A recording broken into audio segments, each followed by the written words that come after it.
Selamat pagi untuk teman-teman di Indonesia, selamat sore yang ada di Amerika. Pada saat ini kita akan melanjutkan pelajaran kita mengenai hmm, kita punya otak dan bagaimana pelajaran ini dengan mengerti bagian dari otak kita, kita bisa mengerti bagaimana, tunggu ya, bagaimana uh, fisiologi dari dosa atau bagaimana cara setan bisa menjatuhkan kita dan kita bisa jatuh dalam dosa. Dan nanti kita akan belajar bagaimana kita bisa menang dari dosa. Oke, jadi pada waktu lalu kita sudah belajar ada dua bagian otak yang kita sudah belajar yaitu frontal lobe dengan limbic system ya. Jadi kita lihat di frontal lobe itu mungkin kita ke sini ya. Ya, jadi di frontal lobe itu kita lihat di sini ya. Ya ini, di frontal lobe. Nah, kita hanya review sedikit di frontal lobe dengan limbic system. Jadi frontal lobe itu atau lobus yang di depan itu, ini dari sains ya, dari sains kita sudah tahu bahwa disitulah terletak kita punya judgment, kita punya bernalar, kita punya intelektual, kita punya apa hukum Tuhan ditaruh di situ. Hal-hal kerohanian, morality, kehendak atau the will itu ada di frontal lobe. Sedangkan kalau di limbic system itu itu adalah bagian yang berhubungan dengan emosi, kita punya pleasure, kesenangan.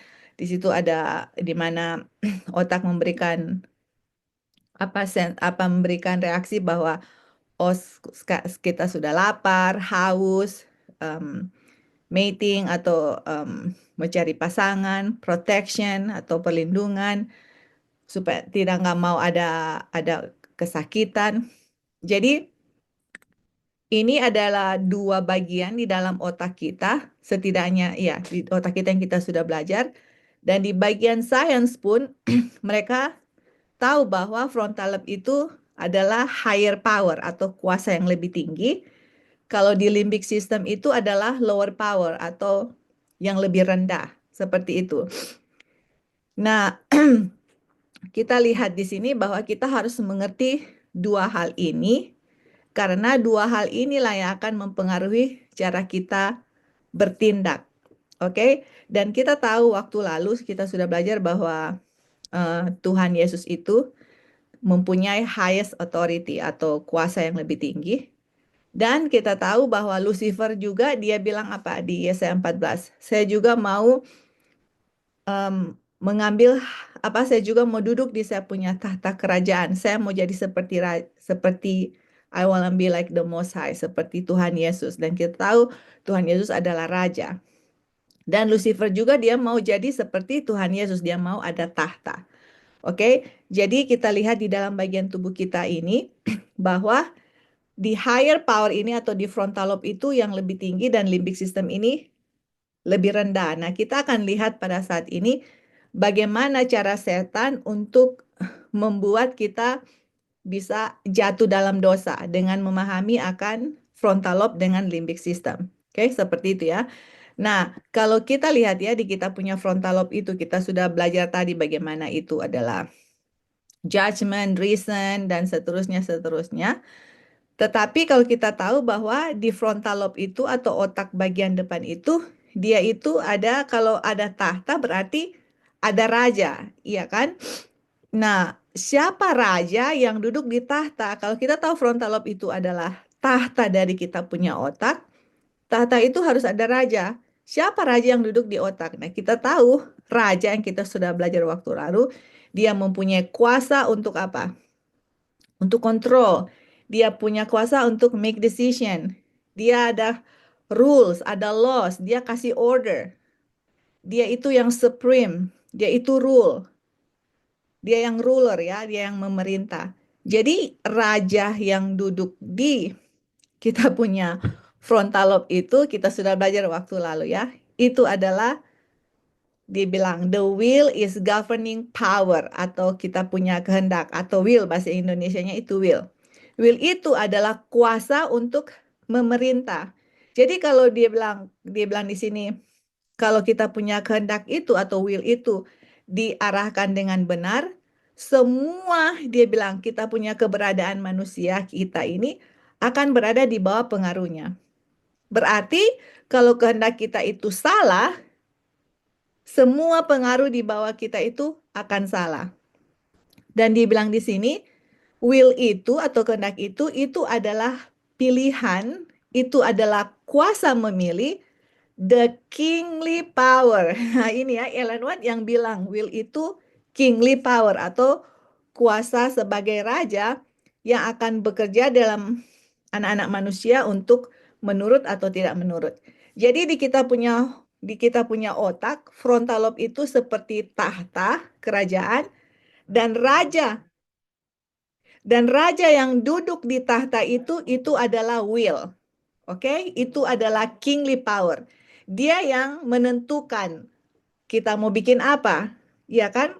You decide kita mau bikin A, kita mau bikin B. Yang menentukan itu adalah kita punya will, kita punya kehendak. Nah, sekarang dibilang di sini bahwa um, will itu adalah kuasa yang memerintah, power of decision, power of choice, dan semuanya bergantung on the right action dalam aksi yang benar of the will. The power of choice God has given to man. Jadi inilah kalau kita belajar. Jadi kita kasih um, dia punya will, oke? Dia punya kesimpulan mengenai will. Karena kita sudah belajar waktu lalu ya. Jadi kita lihat di sini. Ini comparison atau perbandingan antara will dengan raja. Kita sudah tahu di sini raja. Kan di sini tadi sudah kita bahas. Sekarang the will itu sama persis dengan raja. Kehendak. Dia itu governing power, dia itu yang memerintah. Oke, ada kuasa memerintah. Dia itu punya kuasa untuk memilih, deciding power, kingly power, dan semuanya bergantung terhadap apa? The will. Semua, everything. Nggak ada yang nggak bergantung kepada apa? Will. Jadi kalau will bilang, kehendak itu bilang ke kiri, ya ke kiri. Kalau kehendak bilang ke kanan, ke kanan.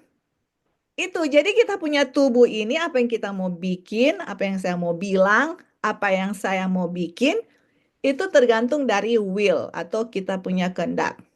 Seperti itu ya, jadi dia itu seperti raja yang duduk di kita punya pikiran yang menentukan atau bikin decision. Keputusan saya mau bikin apa. Atau apa yang tubuh kita mau bikin. Oke? Kita sudah belajar ini. Jadi sekarang kita akan lanjutkan. Pelajaran ini sangat menarik dan bagaimana saat ini kita akan melihat bagaimana setan itu menggunakan strateginya untuk menjatuhkan kita manusia. Oke? Jadi ayat ini yang kita harus ingat ya. Di Markus 3:27 dibilang, tidak seorang pun dapat memasuki rumah seseorang yang kuat untuk merampas harta bendanya apabila tidak terlebih dahulu mengikat orang kuat itu, sesudah itu barulah ia dapat merampas rumah itu. Jadi ini ya teman-teman, bagaimana setan untuk menjatuhkan kita? Oke. Ini prinsipnya Yesus sudah berikan di Markus 3:27. Orang yang kuat itu harus diapa? Diikat dulu baru rumahnya kamu bisa rampas. Itu strategi yang Tuhan Yesus berikan bahwa you need to be careful. Ini strateginya adalah kalau untuk merampas rumah itu, orang yang kuat itu harus diikat dulu. Nah, kita akan lihat di sini bahwa siapa di dalam diri kita ini yang kuat, yang harus diikat. Iya kan? Kalau yang kuat itu diikat, baru setan bisa rampas. Selama orang yang kuat itu masih tidak diikat, setan itu nggak bisa bikin apa-apa. Right? Nah, pertanyaannya, who is the strong man that needs to be bind? Siapa di dalam kita punya pikiran kita atau dalam diri kita yang harus diikat untuk apa namanya, yang harus diikat dan sudah diikat, dia punya rumah itu dirampas. Nah, kita tahu yang strong man yang harus diikat itu adalah the will. Kenapa? Dia itu adalah kingly power, teman-teman. Dia itu raja yang kuat, yang menentukan mau kemana, mau bikin apa. Dia itu yang harus diikat. Waktu dia diikat, kemudian rumahnya akan dirampas. Oke, kita mau tanya sama kalian ya. Coba kasih example di Alkitab. Salah satu raja yang diikat, yang ditangkap, kemudian yang sesudah raja itu ditangkap, kemudian yang lain-lainnya, dia punya rakyatnya, dia punya tentara. Sesudah raja itu ditangkap, that's it gitu. Kerajaannya hancur. Kalian masih ingat? Atau ada yang mau jawab? Kan masih ingat ya. Ada yang mau jawab cerita di Alkitab? Yang strong man atau raja harus diikat atau ditawan dan kemudian sesudah raja ditawan, ya sudah, dia punya orang bawahannya juga harus ditawan. Ada yang mau jawab di cerita di Alkitab? Any answer? Karena ini prinsip di mana strongman itu harus dibind, kemudian dia punya rumah akan dirampas atau dihancurkan. Delali, Onang, Dino, siapa, Li? Raja Jerobeam, Yerobeam, kenapa di Jerobeam? mungkin waktu mereka ditawan bangsa Israel. Aha, Eh, Yerobeam ditangkap. tapi kayaknya belum tepat ya. Eh, Ada satu raja yang come to my mind. Kita nggak tahu, sorry, Li, to be honest, kita nggak tahu. atau Simpson, Sedekia, Ah, siapa? Sedekia Sedekaya. Raja atau Sedekaya. Malaysia Sedekaya itu raja yang paling terakhir yang kenapa nang? atau Malaysia. Sedekaya Manasye. Ya, dua-dua itu raja yang jahat yang membuat bangsa Israel itu ditawan. Oke, siapa yang raja yang datang di Babylon?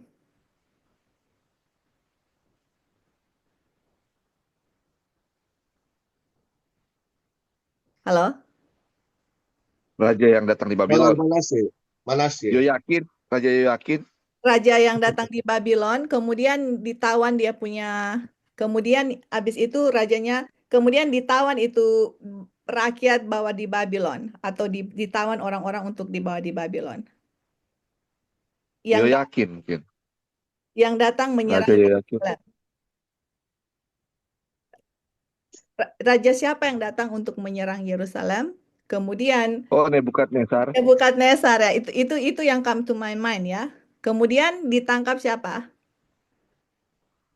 Daniel, kan ada Sadrak, ada Mesak, Daniel, Sadrak, Mesak, Abednego dibawa di Babylon. Siapa raja di saat itu?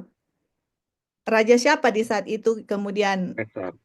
Hah? Bukan Nebukadnezar yang datang untuk menangkap mereka. Tapi siapa raja di Yoyakin. Hah? Yoyakin. Yoyakin. Itu Raja Yakim ya. Jadi Iya. itulah adalah salah satu prinsip bahwa dan juga sebelum mereka menangkap itu raja, itu tembok apa namanya? Itu gate untuk masuk untuk masuk di eh, untuk masuk di apa lagi namanya? Mereka harus masuk itu mereka harus masuk di pintu gerbang. pintu gerbang itu mereka harus kita punya otak nggak jalan. Mereka harus bikin selokan untuk masuk di dalam kan. Mereka harus alirkan dia punya air untuk mereka bisa masuk di gate itu kan. Masih ingat? Onang Lali. Itu media Persia untuk Medo menyerang Persia, ya Medo Persia datang menyerang menyerang menyerang Yerusalem, Babylon. Babylon. menyerang Babylon. Oke, Ya. agak messed up. But anyway, jadi sebelum mereka dibawa kepada tawanan itu, ada satu cerita di Alkitab bahwa raja harus ditangkap, orang yang strong harus ditangkap, dan kemudian cerita siapa yang tadi bilang Simpson? Onang, Kita Onang apa Lali yang bilang? balik, balik. Lali yang bilang Simpson. Oke, sebelum Simpson dikalahkan, mungkin Simpson punya cerita yang lebih relevan. Sebelum Simpson dikalahkan, apa yang harus terjadi sama Simpson sebelum dia kalah atau sebelum dia jadi lemah? Apa yang harus The will. Dia no, punya kehendak. kehendak dia punya real story. Dia punya real story, Li. Sebelum Simpson dikalahkan, apa yang harus terjadi kepada Simpson? Apa yang menjadi sumber kekuatan Simpson, Li? Rambutnya. Dia punya rambut. Itu kan dia punya cerita di Alkitab, rambutnya itu yang menjadi, of course ya, Tuhan yang menjadi sumber kekuatan, tapi rambutnya itu yang, kalau rambutnya panjang itu yang menjadi dia punya sumber kekuatan. Pas rambut itu dicukur, hilang dia punya kekuatan. Get it, toh? Nah, sama Iya. seperti Yesus punya prinsip yang dia kasih di Markus 3:27. Selama orang itu kuat, selama itu Simpson ya, kita gunakan Simpson aja. Mungkin tadi dia punya contoh agak kurang tepat. Selama Simpson punya rambut nggak dicukur, nggak ada yang bisa kalahkan Simpson. Mau bikin apapun, Simpson pasti menang. Selama dia punya rambut, selama dia punya kekuatan masih ada. Pas dia punya kekuatan itu hilang, dia punya rambut dicukur, Simpson lemah, gampang dia dikalahkan. Seperti itu. Nah, ini juga sama seperti Yesus kasih di Markus 3:27. Dan kita tahu kenapa itu will itu yang kuat, karena dia itu yang decide. Dia itu yang menentukan saya mau menurut atau saya tidak menurut. Hanya itu, dia itu punya kuasa untuk memilih. Dia itu kingly power. Jadi dia itu, misalnya dia bilang, oh kamu ke jalan ke kiri. Seluruh kita punya tubuh dari atas ke bawah akan pergi ke kiri. Yang menentukan itu siapa? Saya punya will.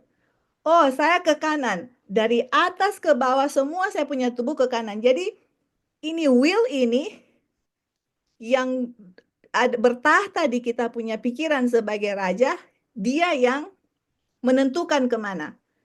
Jadi setan tahu kalau saya punya will ini, dia ikat, dia kasih hancur, dia itu bisa memberikan pengaruh untuk kita disobey. Seperti itu ya. Jadi will ini harus diikat atau istilahnya setan akan bikin sesuatu, apa yang dia tahu dia punya strategi. Ingat ya, setan itu berpengalaman selama 6.000 tahun. Dia akan pengaruhi kita punya otak dengan strategi yang akan kita belajar. Kemudian dengan strategi itu yang akan membuat saya punya king ini seakan-akan diikat oleh setan untuk dibawa ke tawanan dosa. Oke, seperti itu ya. Nah, sekarang pertanyaannya, bagaimana setan, how to capture the will? Bagaimana setan itu tangkap atau mengikat itu will atau kehendak atau orang yang kuat untuk supaya dia bisa menghancurkan saya atau membuat saya jatuh dalam dosa. Nah, ini strategi yang kita harus tahu, dan saya berharap untuk saya pribadi dan orang yang ikut Babes tadi atau teman-teman yang akan dengar di YouTube akan ketahui bagaimana cara setan, dan kemudian dengan cara itu kita akan tahu persis sekali tipuan setan. Dan kalau kita tahu tipuan setan, kita akan bisa dengan pertolongan Tuhan untuk bisa menang sama seperti Yesus menang. Oke? Nah, ini kita mulai ya. Oke, ini adalah dia punya seri baru dari pelajaran dari pelajaran mengenai physiology of sin. Oke. Nah, sekarang di pikiran kita atau di otak kita ini ada yang namanya conscious mind. Kalau conscious mind itu namanya bahasa Indonesia pikiran sadar. Oke. Nah, sekarang pikiran sadar itu di mana? Nah, ini dia. Pikiran sadar itu sangat bergantung pada lobus frontal atau frontal lobes. Jadi, atau conscious mind. Jadi, conscious mind itu bergantung di mana? Di frontal lobe. Nah, kita tahu di frontal lobe, kita sudah tahu ya. Kita sudah tahu karena kita sudah belajar di mana itu ada fungsi eksekutif, termasuk perencanaan, mengambil keputusan, perhatian, memori kerja. Nah, ini yang kita mengambil keputusan, decision making. Di mana? Di frontal lobe. Dan itu adalah bagian dari conscious mind atau pikiran sadar. Oke? Dan kedua, di pikiran kita itu ada yang namanya unconscious dengan subconscious.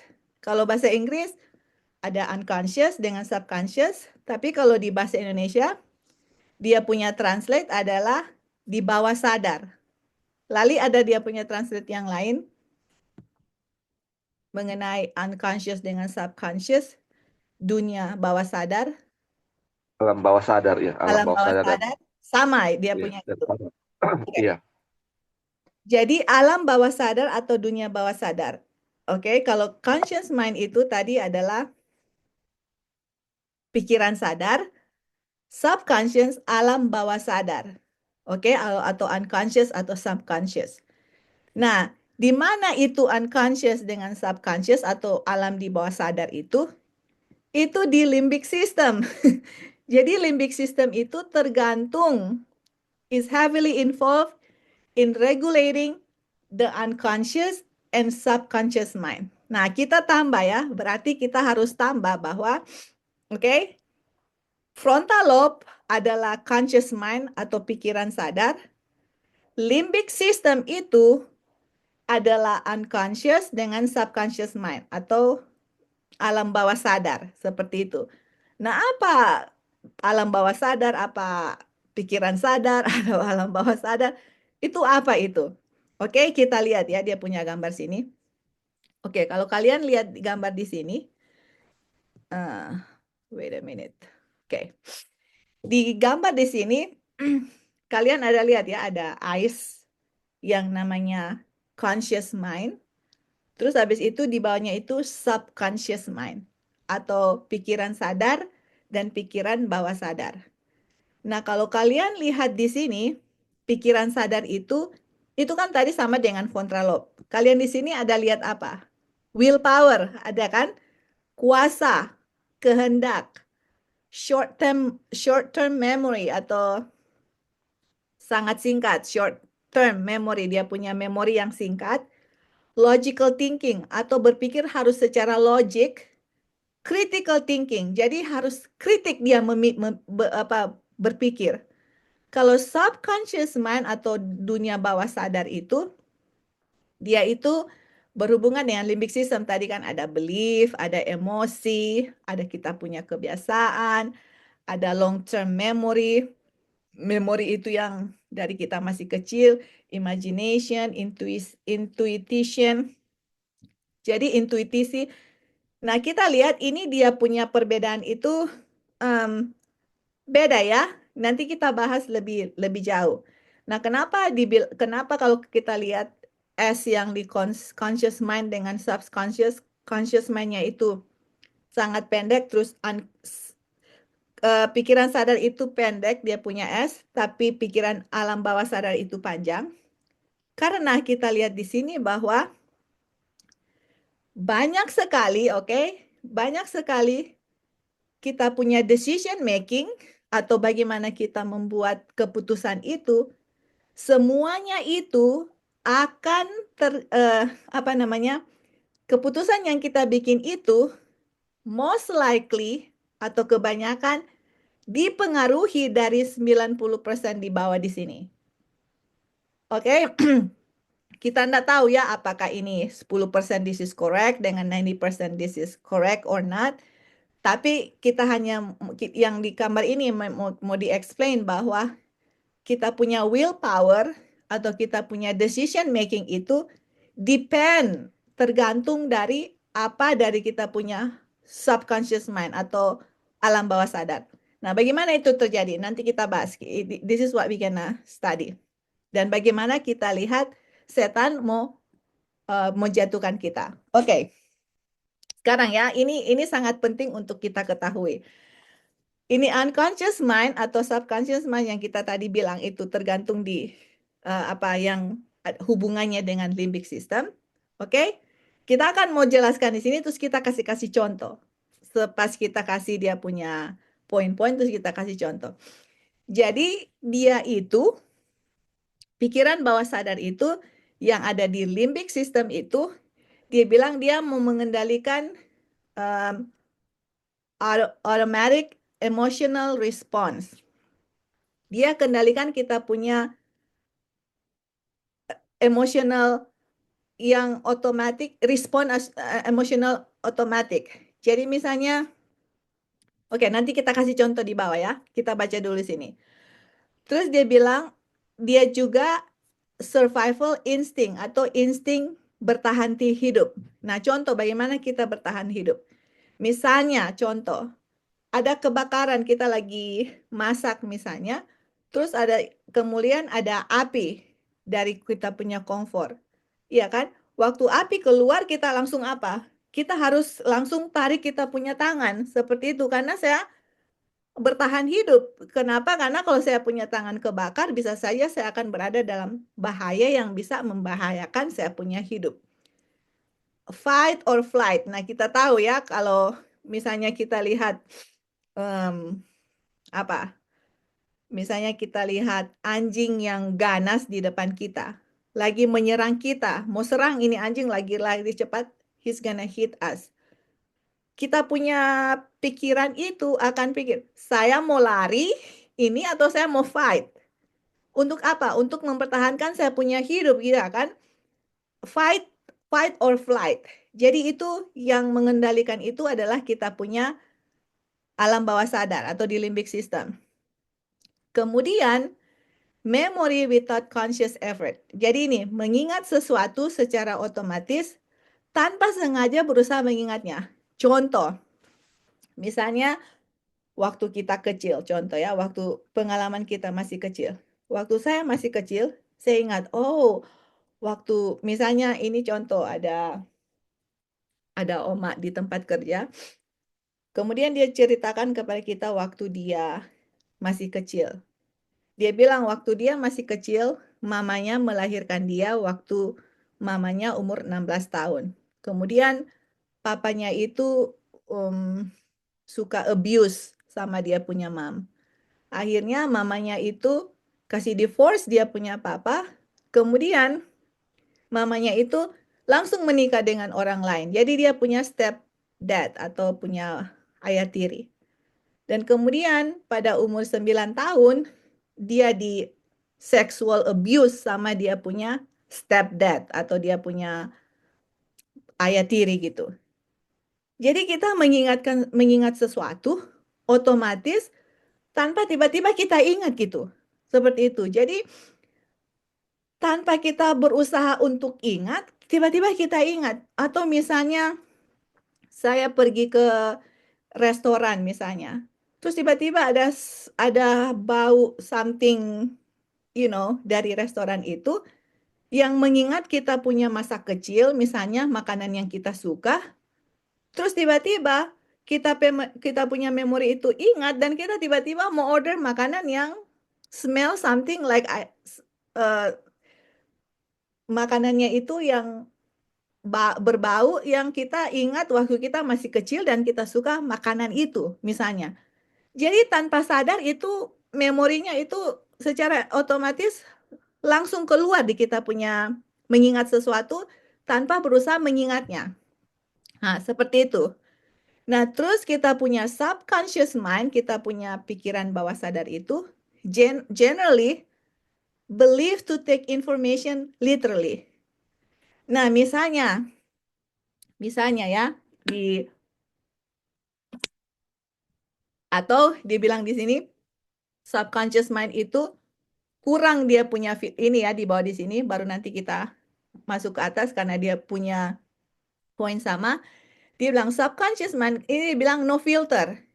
Dia itu kurang filter untuk membedakan antara reality dan imagination atau benar atau salah. Jadi contoh, ini contoh. Atau mengambil informasi literally. Contoh, misalnya saya lagi nonton TV. Saya lagi nonton TV. Kita tahu misalnya di news atau di berita-berita yang dikasih. Teman-teman, kalau berita yang dikasih kan nggak semua yang mereka kasih itu benar. Iya kan? Waktu saya nonton itu TV itu, saya itu sepertinya nggak ada filter, itu langsung masuk di mana? Kita punya subconscious mind, kemudian disimpan di situ, itu seperti memory bank. Misalnya saya masuk di TV, contoh, waktu dulu ada COVID. Oh, COVID ini membunuh orang, kalau kena COVID meninggal harus divaksin dan whatever begitu. Jadi news itu bombardir, sampai orang-orang itu pas lihat itu langsung ambil itu informasi, langsung disimpan di subconscious mind atau di bawah alam sadar. Atau kita lihat sesuatu nggak bisa bedakan ini benar atau salah. Atau contoh, saya kasih contoh, movie, oke, atau em, film gitu. Apalagi anak-anak ya, teman-teman. Kalau mereka lihat movie atau kita tahu kita masih kecil, kita suka nonton yang namanya Superboy atau Superman. Terbang gitu ya. Jadi itu subconscious mind itu dia nggak bisa bedakan atau kurang untuk filter atau mau bedakan mana ini realitas, mana ini imagination, mana ini yang benar atau yang salah gitu. Jadi apalagi anak-anak, mereka lihat itu, oh orang bisa terbang, jadi mereka pergi ke atap, kemudian pakai pakai baju or something, terus coba untuk jatuhkan diri seperti Superboy, seperti itu. Atau contoh, ini ya, makanya kalau kita lihat di TV itu kayak ada advertisement, ada iklan-iklan gitu. Kalau di iklan-iklan, kalau di Indonesia sabun yang lagi top sekarang untuk cuci apa namanya? Kalau dulu kan Rinso. Kalau sekarang apa yang di Indonesia? Apa namanya, Li atau Onang? Apa di Indonesia yang Masih Rinso juga. di Rinso? Ya, Rinso. Jadi Rinso kalau di advertisement atau orang-orang kasih iklan, oh beli Rinso. Oke. Rinso itu mereka kasih tunjuk lah baju yang putih terus kena noda, cuci pakai Rinso, pasti tidak ada noda dan bau harum. Jadi kita ambil itu informasi seperti this is real gitu loh. Setiap kali kita orang nonton lihat, oh Rinso, Rinso, Rinso. Mereka pergi ke toko untuk membeli sabun cuci. Loh, kenapa mereka pergi ambil Rinso? Karena apa? Di subconscious mind itu sudah tertanam, mereka punya pikiran itu, oh Rinso membersihkan pakaian, membuat pakaian harum. Jadi orang-orang orang-orang itu tahu bagaimana untuk membuat kita spend kita punya uang untuk iklan karena kita punya subconscious mind, kita punya alam bawah sadar. Kalau kita lihat sesuatu, dia ambil literal, dia nggak bisa bedakan mana yang benar, mana yang salah. Simpan di kita punya memori, kemudian kita pergi kemana, tiba-tiba memori itu muncul dan kita beli sesuatu yang di iklan itu bilang ini. Nah, kita tahu ya, ada sosial media, ada Instagram, ada Facebook, seperti itu, ada whatever, TikTok, apa-apa. Kita tahu di situ ada apa? Ada iklan-iklan, banyak sekali iklan. Wah, iklan ini, iklan itu. Kenapa? Karena iklan, orang-orang yang belajar mengenai neuroeconomy, mereka mau berbisnis karena mereka tahu otak itu bekerja. Kenapa mereka pakai iklan dan ulang iklan itu diulang-ulang, ulang-ulang-ulang?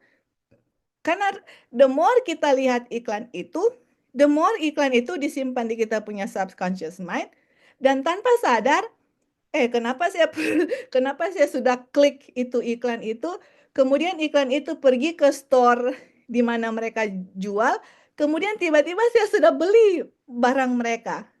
Seperti itu. Oke? Tidak bisa membedakan mana yang benar, mana yang salah, mana yang reality, mana yang imajinasi. Dan kemudian teman-teman, Ini yang paling bahaya. Walaupun kita belum, nanti kita bahas lebih lebih lebih detail, tapi ini yang bahaya. Setan menggunakan em, setan menggunakan movie-movie atau film-film yang kita nonton, apapun yang kita nonton itu, dia kasih film itu teman-teman tidak akan orang mau nonton kalau di situ tidak ada apa? Force, berkelahi, berperang, tidak ada seks, tidak ada em, apa namanya?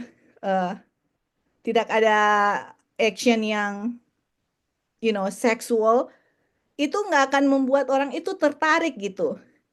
Jadi mereka tahu bagaimana untuk membuat orang itu tertarik nonton itu. Dia itu akan membuat kita punya subconscious mind itu karena di situ ada emosi, di situ ada pleasure, di situ itu yang akan dibikin oleh setan untuk membuat semua yang saya lihat itu di store, disimpan di mana? Di kita punya alam bawah sadar, subconscious mind. And then, teman-teman, and then what happened? Waktu saya bikin decision, sometimes keputusan saya itu, yang bikin decision itu siapa? Willpower kan? Sometimes, atau most of the time, saya punya decision itu berdasarkan apa yang saya lihat, yang ulang-ulang saya lihat, kemudian disimpan di saya punya conscious mind. Contoh misalnya, ini dia bilang, mana itu tadi ya? Ini dia, kita mau kasih. Sementara conscious, subconscious, sementara pikiran bawah sadar itu menyimpan memori from the past, atau menyimpan itu memori apapun yang saya lihat, saya dengar, saya punya pengalaman hidup, saya punya yang saya suka, saya nggak suka, disimpan di kita punya memory bank, dibilang di situ. It does not process this memory. Dia nggak akan proses dia punya memori itu dengan konsep waktu yang linear. Tetapi dia mengambil itu yang semua kita punya memori itu dan menerapkan di mana kita punya situasi sekarang ini. Therefore, itulah sebabnya sementara itu hold the past yang memori itu sudah lewat, tapi karena disimpan, itu lives in present times. Hidup di kita punya waktu sekarang ini. Contoh, misalnya saya dulu, contoh, ini hanya contoh. Misalnya saya dulu, saya ingat ya, saya masih kecil. Saya ingat, ini real, ini real. Waktu saya masih kecil, ada satu orang punya saudara, suka bawa kita ke rumah mereka. Oke? Waktu saya bawa di rumah mereka itu, dia punya suami. Dia punya suami, kemudian for some reason, dia punya suami itu berbicara keras, terus dia punya mata besar, dan dia lihat saya, kita nggak tahu waktu itu dia marah kah atau bercanda. Waktu dia bikin begitu, saya ketakutan setengah mati dan saya menangis setengah mati dan saya bilang kita nggak akan mau pergi di rumah itu kalau ada orang itu. Setiap kali saya lihat dia, saya ketakutan gitu. Jadi saya punya memori itu, waktu lihat orang itu, pasti saya akan menangis, saya akan ketakutan. Sampai saya besar pun, sampai saya besar pun, kalau saya lihat orang itu, kayak memori kecil waktu masa kecil itu teringat kembali dan ketakutan, tapi saya masih bisa kontrol sedikit gitu. Tapi kok ada pilihan nggak ketemu, saya nggak mau ketemu sama sekali. Seperti itu. Jadi, apapun yang disimpan di kita punya memori, makanya teman-teman, sangat berbahaya musik yang kita dengar, film yang kita lihat, orang-orang yang kita dengar kita bicara, anything, itu disimpan di kita punya subconscious mind. Dan sometimes di sini ya, waktu subconscious mind itu disimpan di subconscious mind, and then sometimes kalau kita lihat orang itu misalnya, kita akan lari, kita akan bikin keputusan, kita punya willpower ini kan, saya akan decide, saya akan lari, saya nggak mau ketemu orang itu karena memori yang kita simpan dari childhood, dari kita masih kecil. Atau teman-teman ada memori yang senang, ada memori yang tidak senang, itu disimpan di mana? Kita punya memory bank. Di mana? Di subconscious. Dia simpan semua, mau bad, mau good, disimpan. Dan sometimes kita punya keputusan kita ambil berdasarkan saya punya experience in the past. Seperti itu. Makanya sometimes, okay, I'm not gonna go there, but anyway, kita akan kasih ini ya. Terus dia bilang, repeating scenarios atau visualization. Apa ini repeating scenarios visualization? Ini iklan-iklan. Diulang-ulang, or maintaining belief atau mempertahankan kepercayaan allows the subconscious, mengizinkan subconscious to treat them as reality. Wow. Jadi teman-teman, sometimes ya, makanya ini kan juga sometimes, bukan sometimes, ini juga kita langsung ingat. Alkitab punya prinsip.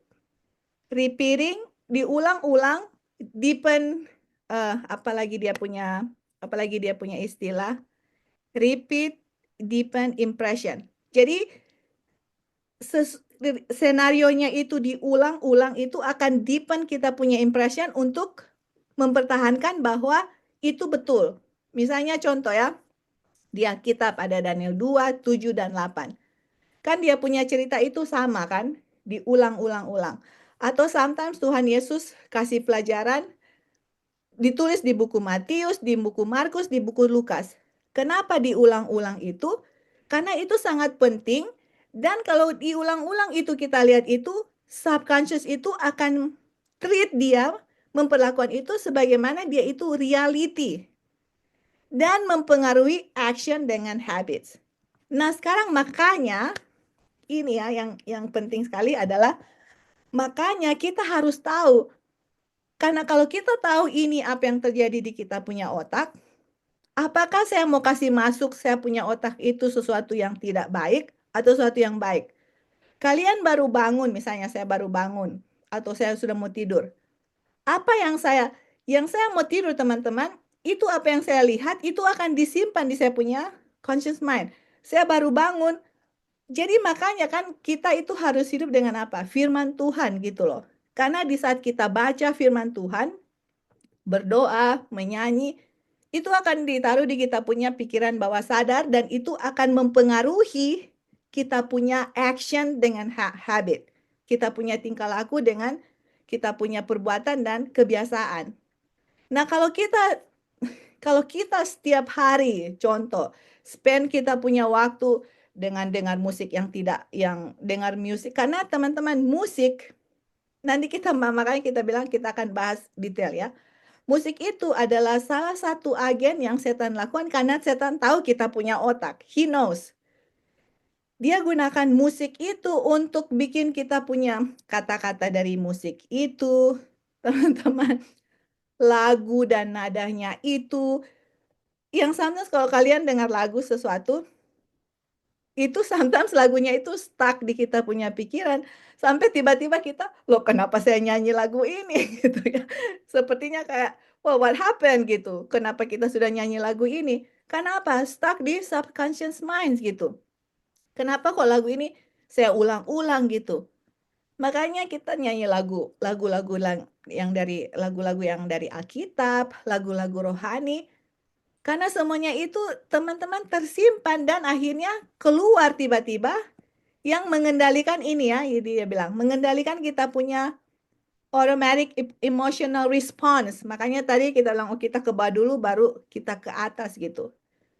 Jadi apa yang saya mau bikin itu tergantung dari apa yang ada di saya punya pikiran gitu. Oke? Jadi apalagi ya yang saya mau bilang? Yaitu, nah ini semua adalah di limbic system. Kita tahu di limbic system ya, kita tahu di frontal lobe, di limbic system. Makanya di frontal lobe itu dia mau bikin keputusan. Dia ada raja untuk mau decide. Saya mau bikin A, saya mau bikin B, saya mau bikin C. Tetapi kita punya frontal lobe itu misalnya ada raja ya, teman-teman ada raja kan. Kalau raja itu kan biasa ada dia punya advisor, ada dia punya penasehat, iya kan? Oke, raja dia minta nasihat dari dia punya bawahan. Apa yang saya harus bikin kira-kira? Jadi advisor atau dia punya penasehat itu kasih, oke raja bikin ini, bikin ini, bikin ini. Ini frontal lobe itu, kita punya subconscious itu bikin suggest gitu, kasih suggestion kepada frontal lobe. Suggestion itu yang dikasih ke frontal lobe itu berdasarkan apa yang masuk di saya punya mata, saya punya telinga, saya punya hidung. Apa yang masuk di situ disimpan di situ, kemudian frontal lobe itu kasih suggestion, dia kayak kasih, iya dia kasih suggestion, dia advisor atau penasihat kepada frontal lobe. Kemudian dari suggestion itu frontal lobe akan bikin decision gitu. Nah, sekarang apa yang masuk di kita punya pikiran itu, misalnya contoh, saya spend most of the time, misalnya satu hari ini hanya di telepon, lihat-lihat lihat-lihat sosial media, atau lihat movie, atau lihat ah, sesuatu ya. Apakah saya punya kehendak itu akan melakukan sesuatu sesuai dengan kehendak Tuhan, atau saya akan melakukan sesuatu yang disuggest dari yang kita lihat? Compare, bandingkan dengan saya punya waktu untuk merenungkan firman Tuhan, merenungkan kehidupan Tuhan Yesus, merenungkan kebaikan Tuhan Yesus. Hafal ayat hafalan, menyanyi lagu-lagu himnal. Itu juga akan mempengaruhi saya punya frontal lobe untuk bikin decision. Kalian bisa lihat itu.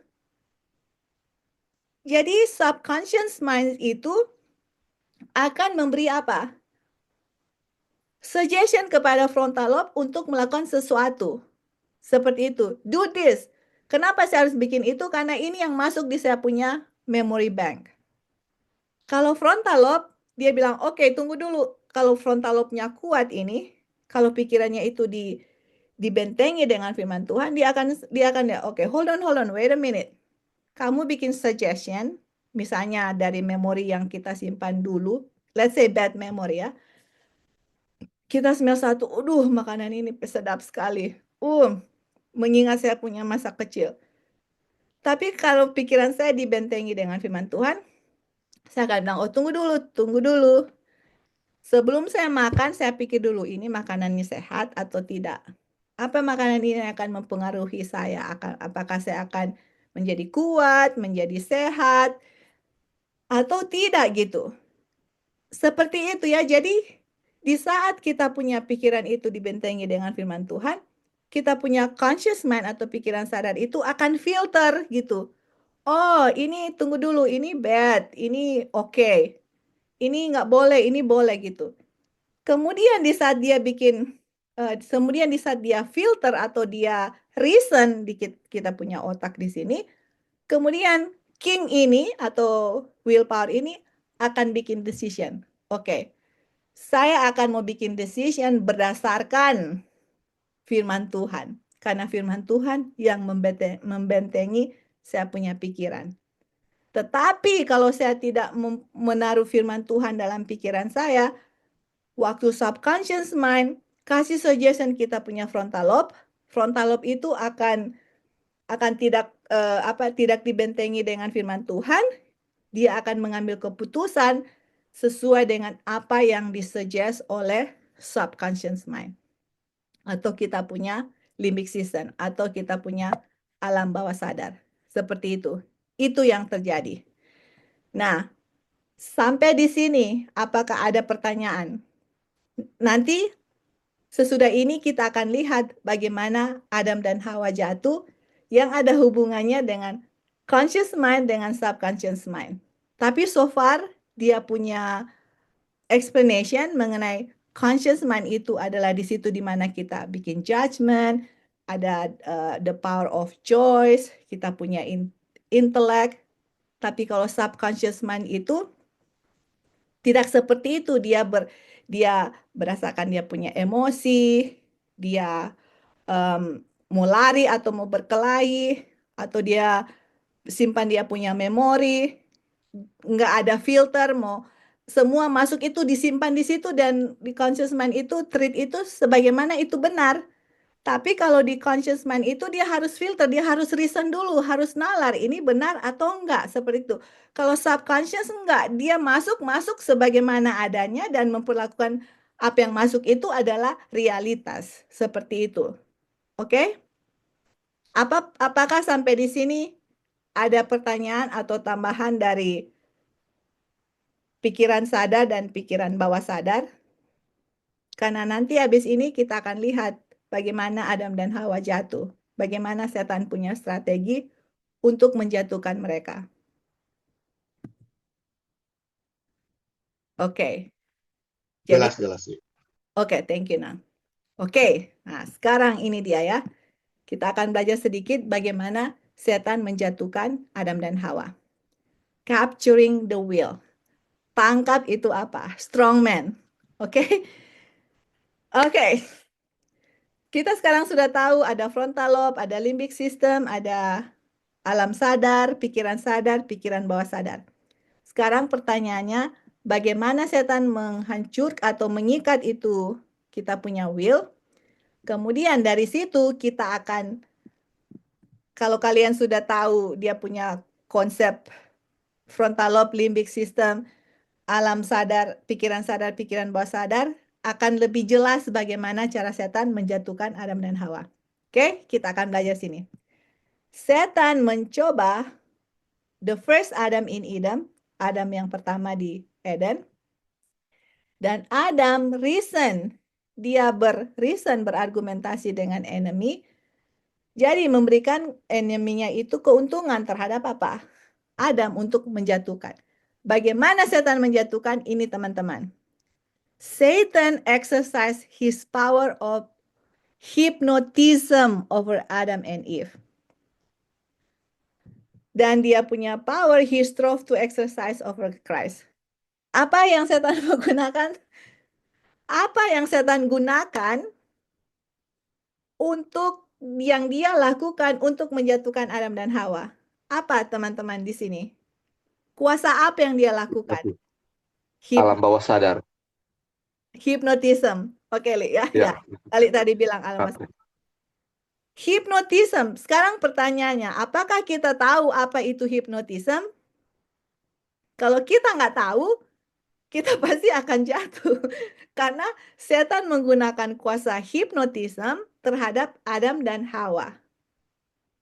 Kalau kita nggak tahu apa hypnotism, kita akan jatuh juga.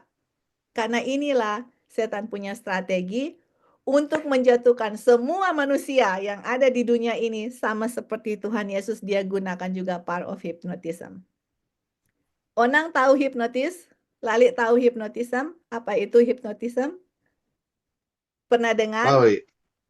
Belum? Iya. Itu kan otak ada gelombang-gelombang omega apa semua, ada yang di bawah sadar. Oke. Kalau Lali apa, Li? Sama? Iya, menggunakan alam bawah sadar, Aha. jadi dikontrol pikirannya, kayak dikontrol. Oke. Iya ya. Oke ya. Oke, jadi kita lihat bagaimana power of hypnotism, oke? Lali dan Onang bilang nanti kita lihat ya bagaimana dia punya cara itu bekerja. Oke. Kalau setan menggunakan kuasa hypnotism, sekarang kita tanya, apa itu hipnosis gitu? Karena hipnosis itu sama dengan hypnotism. Apa itu hipnosis? Jadi ini ya, ini yang setan lakukan untuk menjatuhkan Adam dan Hawa. Dan ini yang setan akan lakukan dan dia berhasil selama 6.000 tahun untuk menjatuhkan orang semua. Oke? Ini definisi hipnosis. Hipnosis itu adalah deep focus atau absorb, untuk menyerap atau fokus. Keadaan kita menyerap atau fokus. A trance-like atau state atau fokus of alter conscious atau kesadaran yang berubah. Di karakteristik seperti ini. Ini ya teman yang dia mau bikin. Focus attention. Jadi jadi waktu setan mau goda, dia kan goda Hawa dulu toh. Waktu dia goda Hawa, dia datang mau untuk hipnotis Hawa, dia harus bikin apa? Fokus. Hawa punya attention itu harus fokus ke dia, oke? Kemudian waktu Hawa punya attention fokus sama dia, itu reduce peripheral awareness. Jadi di sekitarnya Hawa itu dia nggak peduli lagi gitu. Kenapa? Karena setan fokus ke saya gitu loh. Dia akan bikin kita fokus. Oh man, dan kemudian dia akan meningkatkan dia punya capacity untuk respon terhadap suggestion. Jadi misalnya gini ya. Oke. Sekarang kita berdiri di sini, oke? Lali atau Onang atau Dino pas berdiri di depan kamera. Waktu kalian berdiri di depan kamera, kita akan bikin sesuatu untuk kalian akan fokus your attention to me.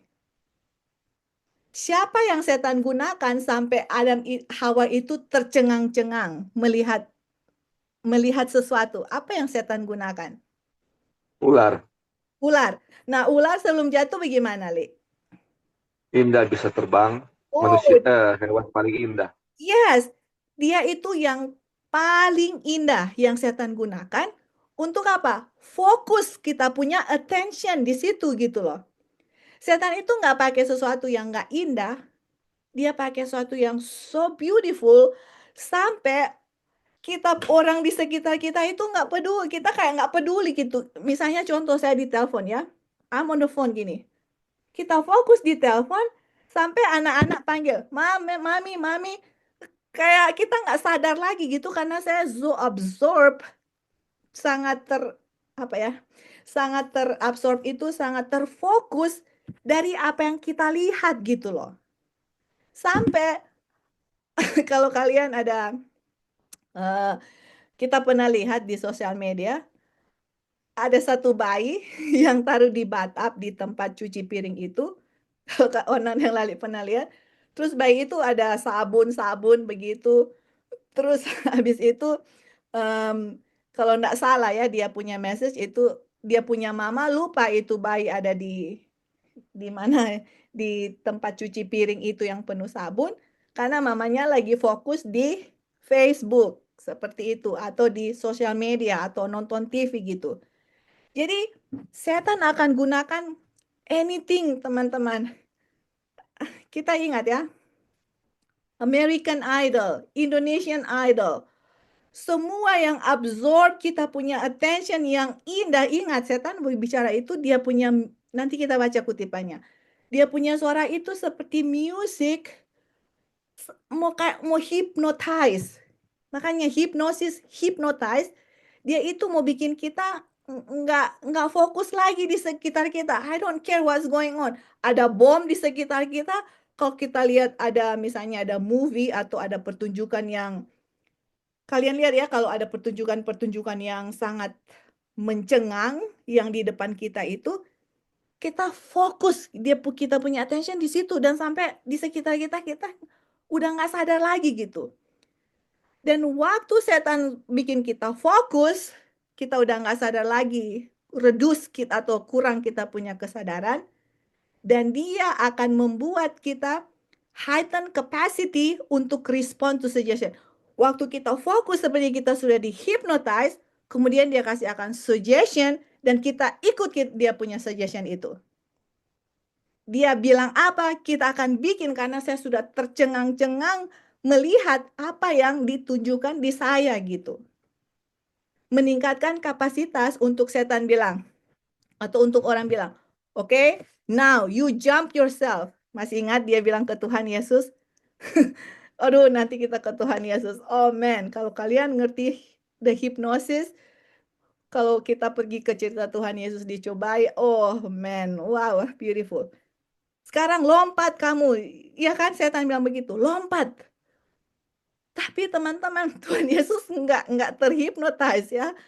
Ini setan akan bikin sesuatu untuk kita fokus sama dia, whatever it is, mau movie kayak, mau lagu, sometimes lagu-lagu yang romantic, sampai kita punya pikiran itu terfokus di lagu itu gitu. I cannot live without you. Ada kan lagu-lagu itu, ada lagu yang dia punya lirik seperti itu. saya nggak bisa hidup tanpa kamu. Hah? Bukankah saya nggak bisa hidup tanpa Yesus?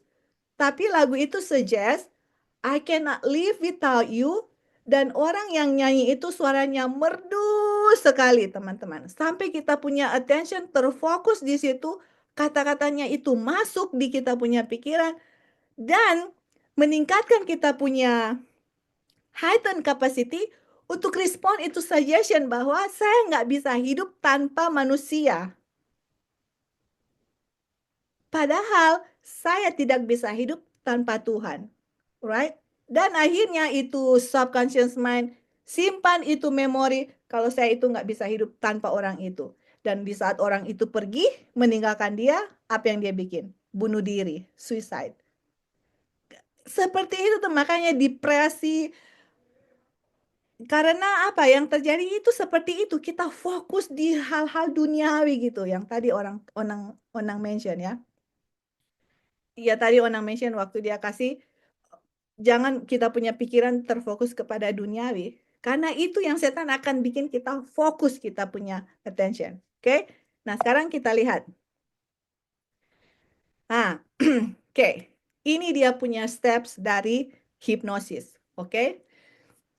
Di hipnosis waktu kita itu, waktu setan mau goda Hawa, oke? Hipnosis itu dia akan bikin ini. Waktu during hypnosis, kita punya conscious mind, oke teman-teman, kita punya frontal lobe ini, yang dibikin itu adalah become less active in critical thinking. Oh, man. Waktu setan mau hypnotize kita, dia itu akan bikin saya punya frontal lobe itu akan kurang dia punya aktivitas in critical thinking. Kemudian akan mengurangi over analysis and judgment. Jadi dia udah nggak bisa analisa lagi, nggak bisa judge. Kasih menurun ya teman-teman, kasih turun. Terus ini bilang, relax its usual filter or for information. Jadi kan filter itu bisa masuk, oh ini bagus, ini tidak bagus, ini ada filter kan. Tapi waktu setan hypnotize kita, relax itu filter gitu. Kalau kalian nonton movie atau kita nonton movie, terus lihat ada orang bunuh, mau lihat orang bunuh pakai senapan atau dipukul atau ada sexual activity, itu kan melawan firman Tuhan. Iya kan seperti itu. Tetapi waktu kita dihipnotize, itu sepertinya nggak ada filter gitu. Sepertinya kita kayak mau lihat aja gitu, nonton gitu. Apalagi anak-anak yang suka main games atau suka main games yang untuk action begitu, untuk bunuh, mereka udah nggak ada filter lagi masuk di otak mereka, langsung masuk di conscious mind dengan mereka itu fokus gitu. Makanya kalau ada anak-anak yang sudah ketagihan games, nggak bisa lagi mau bikin suruh ini atau ini, mereka akan marah gitu. Karena apa? It fokus, dihipnotize seperti itu. Nah, kemudian seperti kita punya aktivitas untuk critical thinking lebih kurang, kita punya analisis dengan judgment itu mengurang, pikiran itu sudah relax, sudah nggak bisa lagi relax its usual filter for information, shift attention away from external distraction, jadi kayak tadi. Terus kemudian, apa yang terjadi? Sementara conscious mind become less dominant, sementara kita punya pikiran di frontal lobe lebih kurang, lebih nggak dominan lagi, itu pikiran itu akan increase focus attention. Remember tadi kita bilang, di kalau kita tercengang-cengang seperti itu, becomes more open to suggestion, karena kita sudah tercengang, kayak sudah mesmerize, kayak wow seperti itu. Jadi kita punya otak fokus gitu, dan apa yang orang bilang di depan kita itu, kita akan lebih buka untuk suggestion, dan waktu kita open to suggestion, the next step itu kita akan ikut apa yang dia bilang. Seperti itu. Kemudian mengizinkan deeper access to automatic thoughts and habits subconscious process. Jadi, dia fokus, kita punya attention. Dia fokus itu dengan suara yang merdu, dengan pemandangan tampilan action yang beautiful, yang harus attract kita punya visual. Dia harus bikin gitu. Kalau enggak, kita nggak mau lihat gitu. Dan kemudian sesudah kita terfokus nih sekarang, kita nggak peduli lagi di sekitar kita, kemudian dia kasih suggestion. Dan waktu dia kasih suggestion, dia bilang allows deeper access to subconscious process. Waktu suggestionnya itu semua yang ada di subconscious yang masuk dari kita punya musik yang kita dengar, dari punya film yang kita nonton, dari kita punya pengalaman masa lalu, dari semua yang ada di kita punya subconscious di memory bank di limbic system atau di subconscious, itu yang akan diambil seperti tadi ya yang setan bilang, I wanna sit on the throne, I wanna be like the Most High. Tuhan yang harusnya mengendalikan kita atau kita punya will atau hukum Tuhan di sini sekarang sudah nggak ada filter lagi teman-teman. Makanya apa yang dunia bilang? Follow your heart. Adakah kalian pernah baca itu statement? Follow your heart.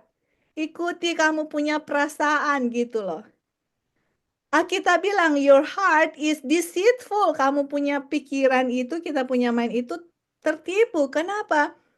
Karena yang kita punya pikiran tertipu karena kita lebih fokus kepada setan tipu kita untuk kasih yang ada di subconscious mind, apa yang masuk di subconscious mind itu yang kasih untuk over control kita punya will. Karena kita punya will ini sudah, dia punya aktivitas sudah berkurang dia punya analisa, sudah berkurang dia punya filter.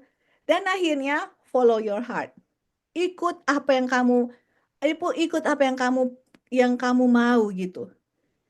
Ini subconscious mind itu akan kasih suggestion. Oh, ikut kamu punya perasaan. Kan kamu sekarang sudah lapar. Kalau kamu nggak makan, nanti kamu pingsan, nanti kamu mati, nanti kamu ini. Semua berdasarkan emosi, nggak berdasarkan pikiran, reason lagi gitu loh.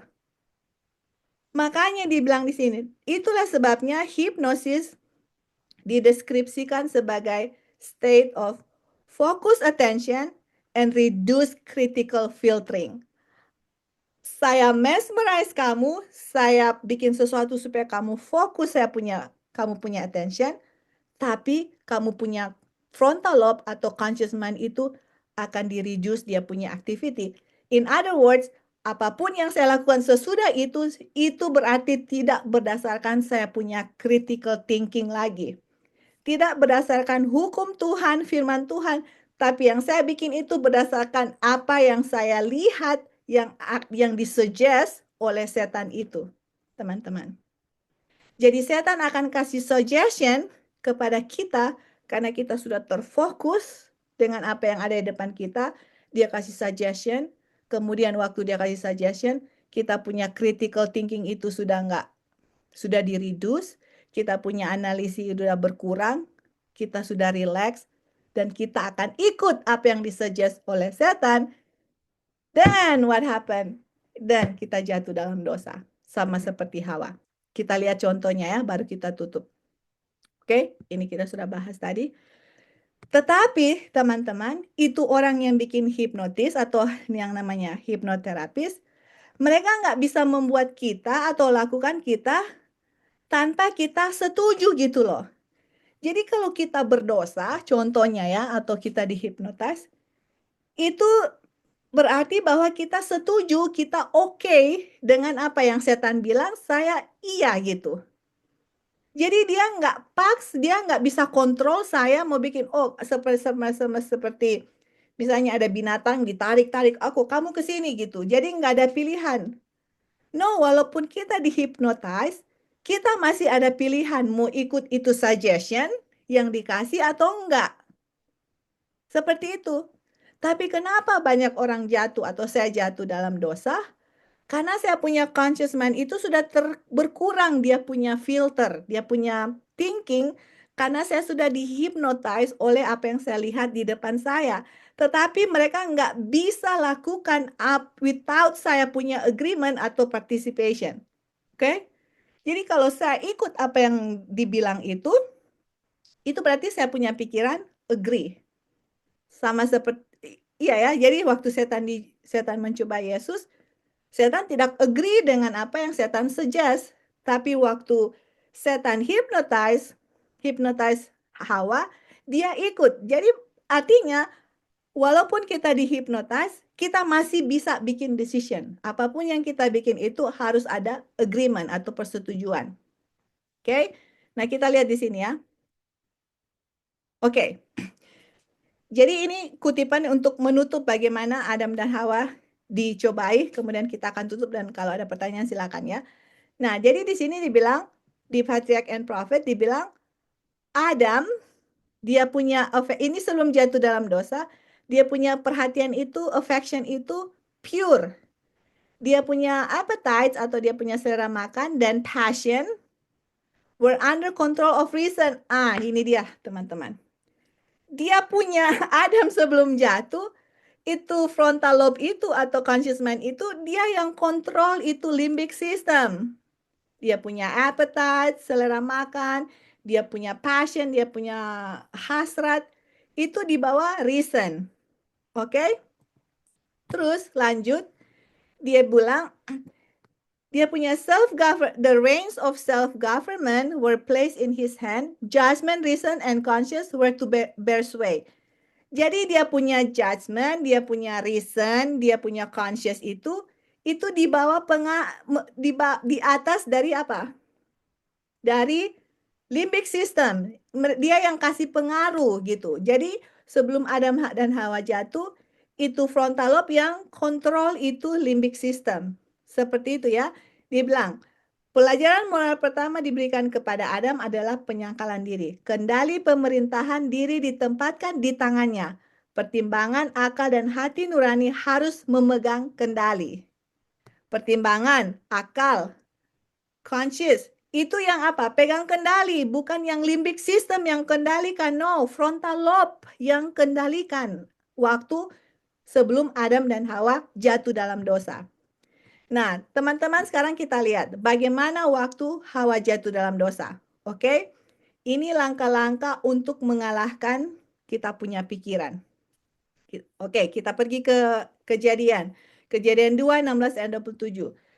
Setiap pohon di taman ini kamu boleh makan. Tapi pohon pengetahuan baik dan jahat kamu tidak boleh makan, karena di saat kamu makan, kamu akan mati. Oke, ini adalah apa? Law, hukum Tuhan, iya kan? Waktu Tuhan kasih hukum ini kepada Adam dan Hawa, mereka mempunyai apa? Freedom of choice. Kalau mereka obey, mereka akan mempunyai perfect character. Kita tahu ya. Jadi hukumnya itu adalah semua bisa makan kecuali satu. Right? The fruit of good and evil. Nah, kita lihat bagaimana setan hypnotize Eve, kemudian dia jatuh dalam dosa. Oke, ini dia ya. Bagaimana setan mau hypnotize kita. Oke, ini Genesis 1, Kejadian 1 ayat 1.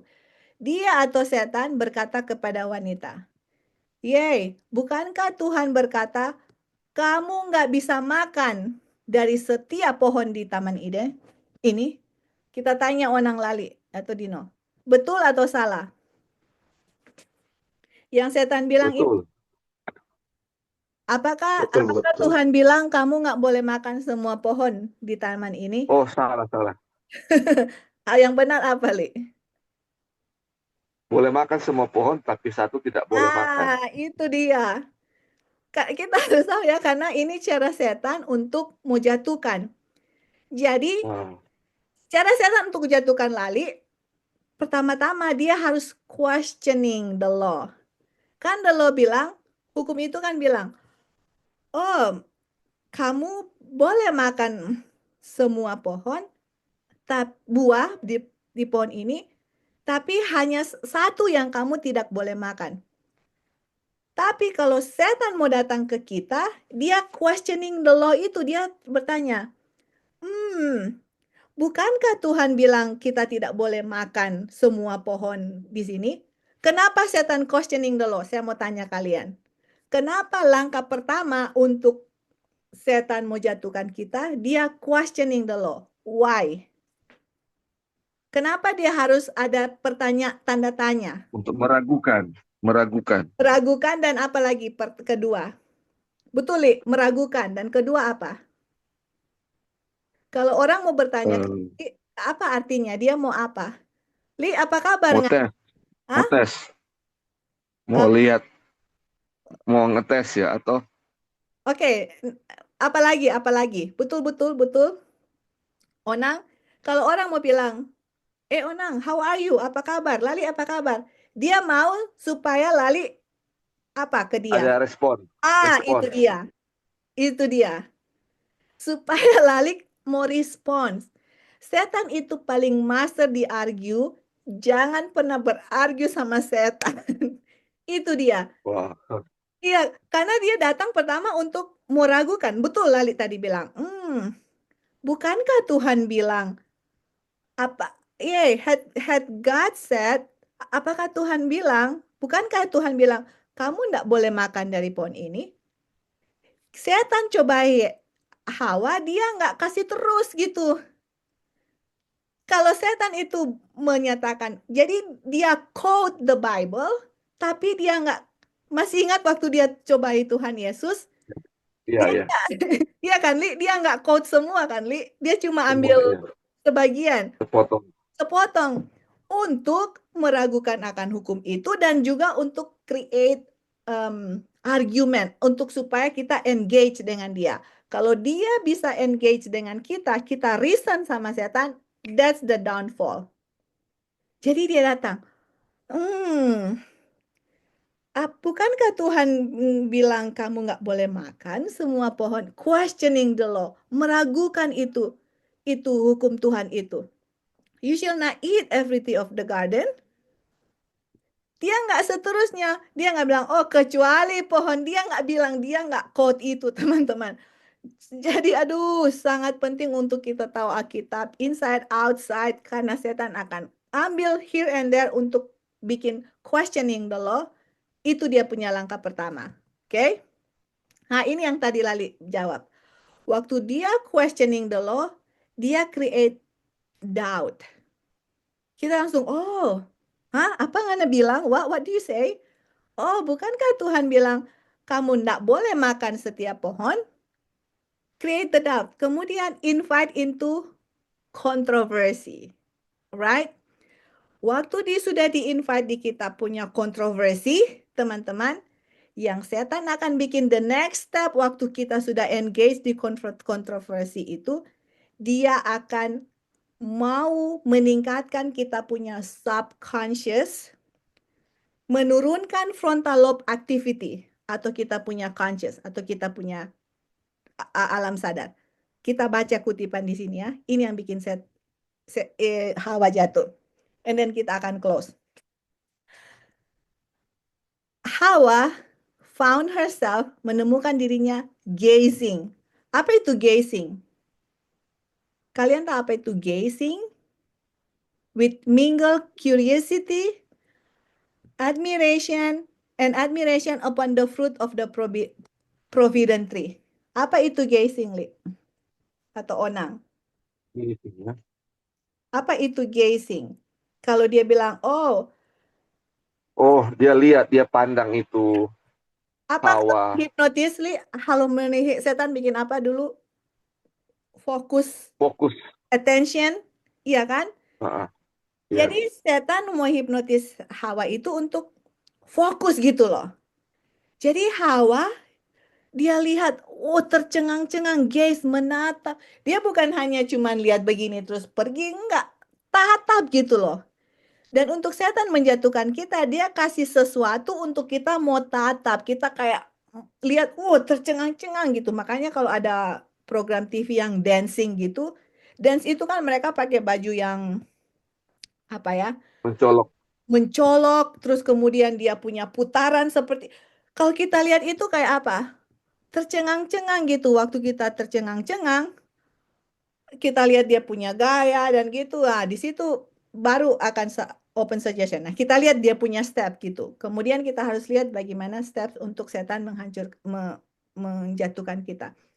Jadi waktu Hawa lihat itu, gazing, mau tatap gitu, itu mingle dengan curious, dengan rasa curiga, dan juga admiration kayak, wow, ini fruit itu enak sekali lihatnya ya.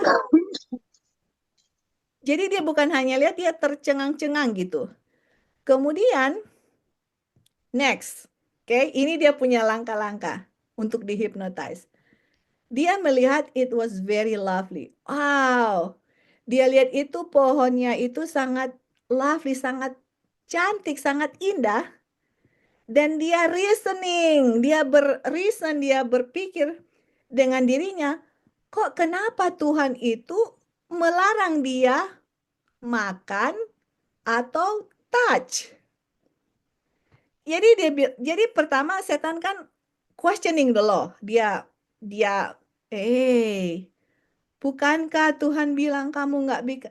Jadi waktu Hawa lihat itu pohon, dia bilang, oh iya ya, kenapa kok Tuhan nggak kasih kita makan? Ini pohonnya indah sekali. Kenapa saya nggak bisa gitu? Jadi waktu setan datang untuk questioning the law, meragukan itu, tiba-tiba saya punya pikiran itu tiba-tiba kayak, meragukan Tuhan. Kenapa ya? Jadi frontal lobe itu sudah semakin menurun, dia punya aktivitas, dan sekarang setan punya tujuan untuk meningkatkan saya punya apa? Subconscious mind, alam bawah sadar. Sekarang waktu Hawa sudah terfokus kan, ini harus ambil kita punya attention dulu kan. Waktu Hawa sudah terfokus. Nah, kemudian sekarang dia punya kesempatan. Ini bilang, now Satan opportunity. He addressed her, dia bilang kepada Hawa sebagai seakan-akan he was able to divine her thought. Dia bisa baca, dia bisa tahu apa yang Hawa pikirkan. Kemudian dengan apa? Teman-teman, musical coba baca sini. Kemudian waktu Hawa lihat itu, kemudian setan bilang gini, bukankah Tuhan bilang kamu nggak boleh makan pohon ini, every tree of the garden? Jadi dengan suara kata-kata yang lembut, kata-kata yang enak mau dengar, with musical voice, aduh, dengan suara yang musik, dia address the wondering if.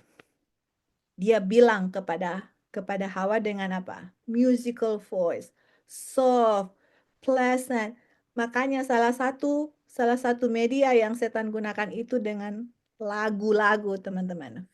Voice dengan beautiful voice, dia pakai penyanyi-penyanyi dengan suaranya yang sangat beautiful untuk mau kasih suggestion atau kasih suggestion kepada kita. She was startled, dia kaget, Hawa kaget untuk dengar bahwa untuk dengar ular kok bisa bicara gitu. Kak Hawa kaget, tercengang-cengang. Terus dia bilang, he extolled her beauty and exceeding loveliness which was not displeasing to Eve. But she was amazed. Wow, jadi Hawa itu tercengang-cengang, amazed, for she knew that to the serpent God had not given the power of speech.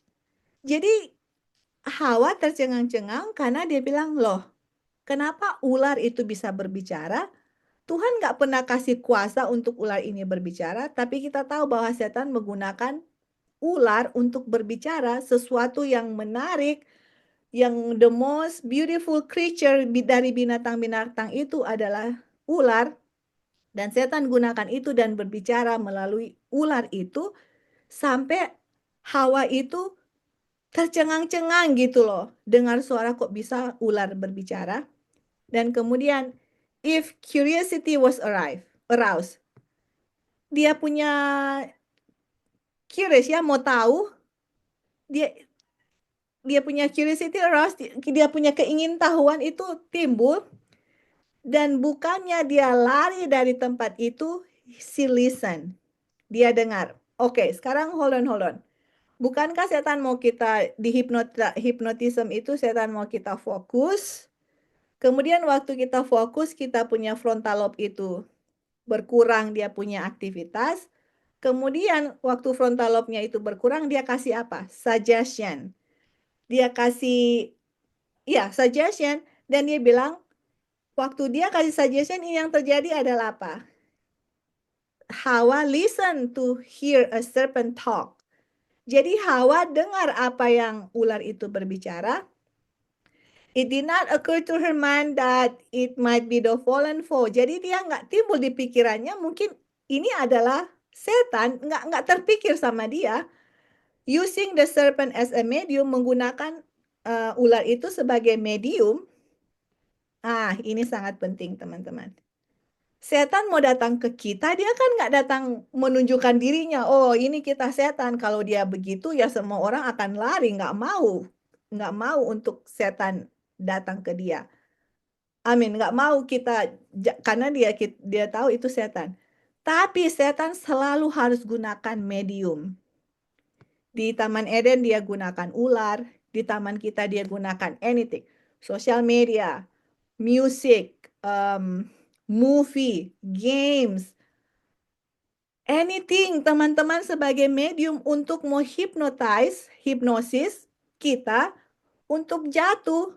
Makanya kita harus tahu dia punya proses supaya kita enggak jatuh karena makanya kita harus tahu apa tadi? Frontal lobe, limbic system, pikiran sadar dan pikiran tidak sadar. Bagaimana itu bekerja dan bagaimana itu untuk setan gunakan untuk menjatuhkan kita dan supaya bagaimana kita enggak jatuh.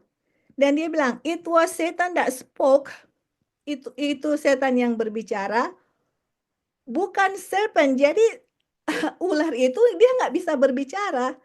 Tapi yang berbicara itu adalah setan menggunakan ular. Ular itu sebagai medium. Jadi ini teman-teman, it was beguiled, flattered, and infatuated. Jadi Hawa itu tergila-gila, dia jadi tercengang-cengang, jadi terikut apa yang setan bilang sama dia. Itulah step, langkah-langkah yang setan mau berikan kepada kita untuk hipnotis. Dia kasih dulu attention please. Untuk dia mau kasih kita punya attention, dia harus bikin sesuatu yang apa? Menarik, teman-teman. Kita nggak bisa lihat attention itu kalau kita nggak mau lihat sesuatu kalau sesuatu itu tidak menarik. Itu harus dibuat setan semenarik mungkin sampai kita terfokus di hal itu dan waktu kita terfokus kemudian dia kasih open ke suggestion dan waktu kita fokus itu ingat yang dia mau bikin itu adalah question firman Tuhan, question law of God, question akan firman Tuhan, ini betul atau enggak. Contoh misalnya ada orang di orang yang terkenal di Facebook, contoh. Kemudian orang ini suka post-post mengenai dia punya lifestyle sampai dia mempunyai million followers seperti itu. Dan akhirnya dia berselingkuh dengan orang lain. Dari hasil perselingkuhannya itu, dia kasih posting bahwa hidupnya itu lebih berbahagia daripada dengan suaminya. Kalian lihat itu? Apa yang setan suggest di situ? Oh, bahagia kok kalau kita berselingkuh. Oh, it's okay kalau kita berselingkuh. The law of God, thou shalt not commit adultery.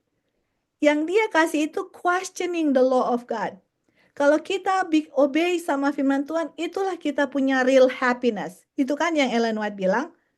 Tapi di social media, even though you disobey the law of God, you will have your happiness. Berarti it's okay untuk selingkuh. Nah, kita lihat di situ. It's okay untuk bikin ini, it's okay untuk bikin itu. Ini secara general. Nanti next time kita akan go to the detail mengenai kita punya kehidupan masing-masing. It's okay. Setan akan question sampai kita, oh, it's okay. Kamu nggak akan mati kok. Itu kan yang setan bilang. You shall not surely die. Ini kan bilang, karena di saat kamu makan, kamu akan seperti Bapa. Seperti Tuhan tahu akan kebaikan dengan kejahatan. Dan waktu Hawa melihat itu pohon enak untuk dimakan, dan itu sangat indah untuk dipandang mata, dan membuat kita jadi wise, jadi bijaksana, dia ambil, dia makan. Nah, ini kita mau kasih ya untuk penutup. Bagaimana untuk sales itu pitchwork. Ini prinsipal untuk sell.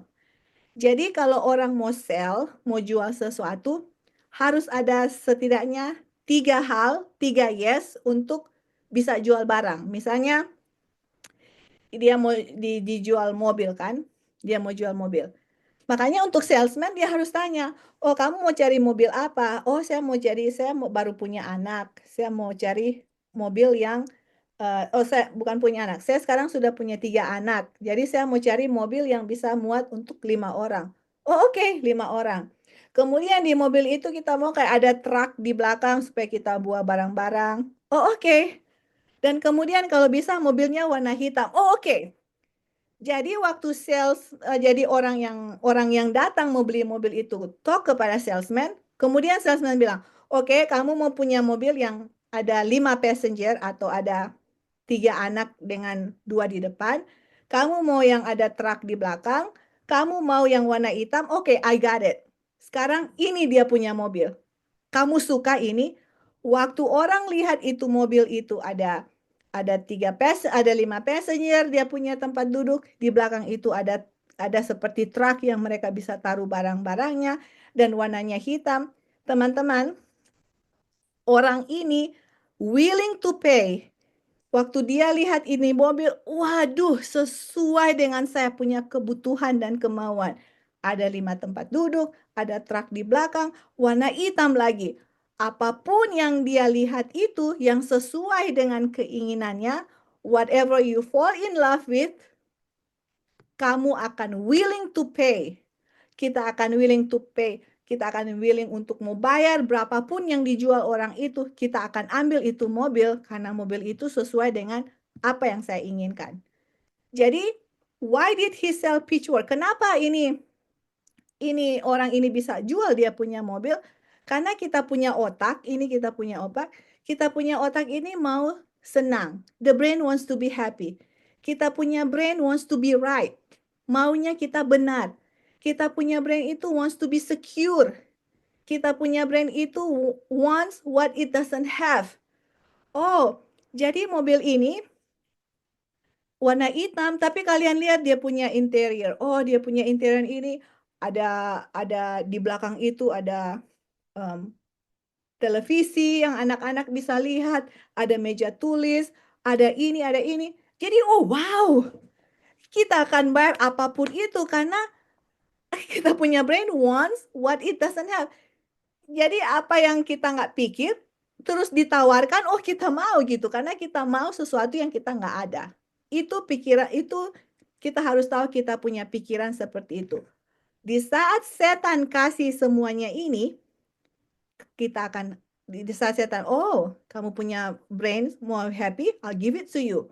Oh kamu punya brains wants be right, I will give it to you. Oh kamu, jadi ini yang dia kasih kepada Hawa di Taman Eden.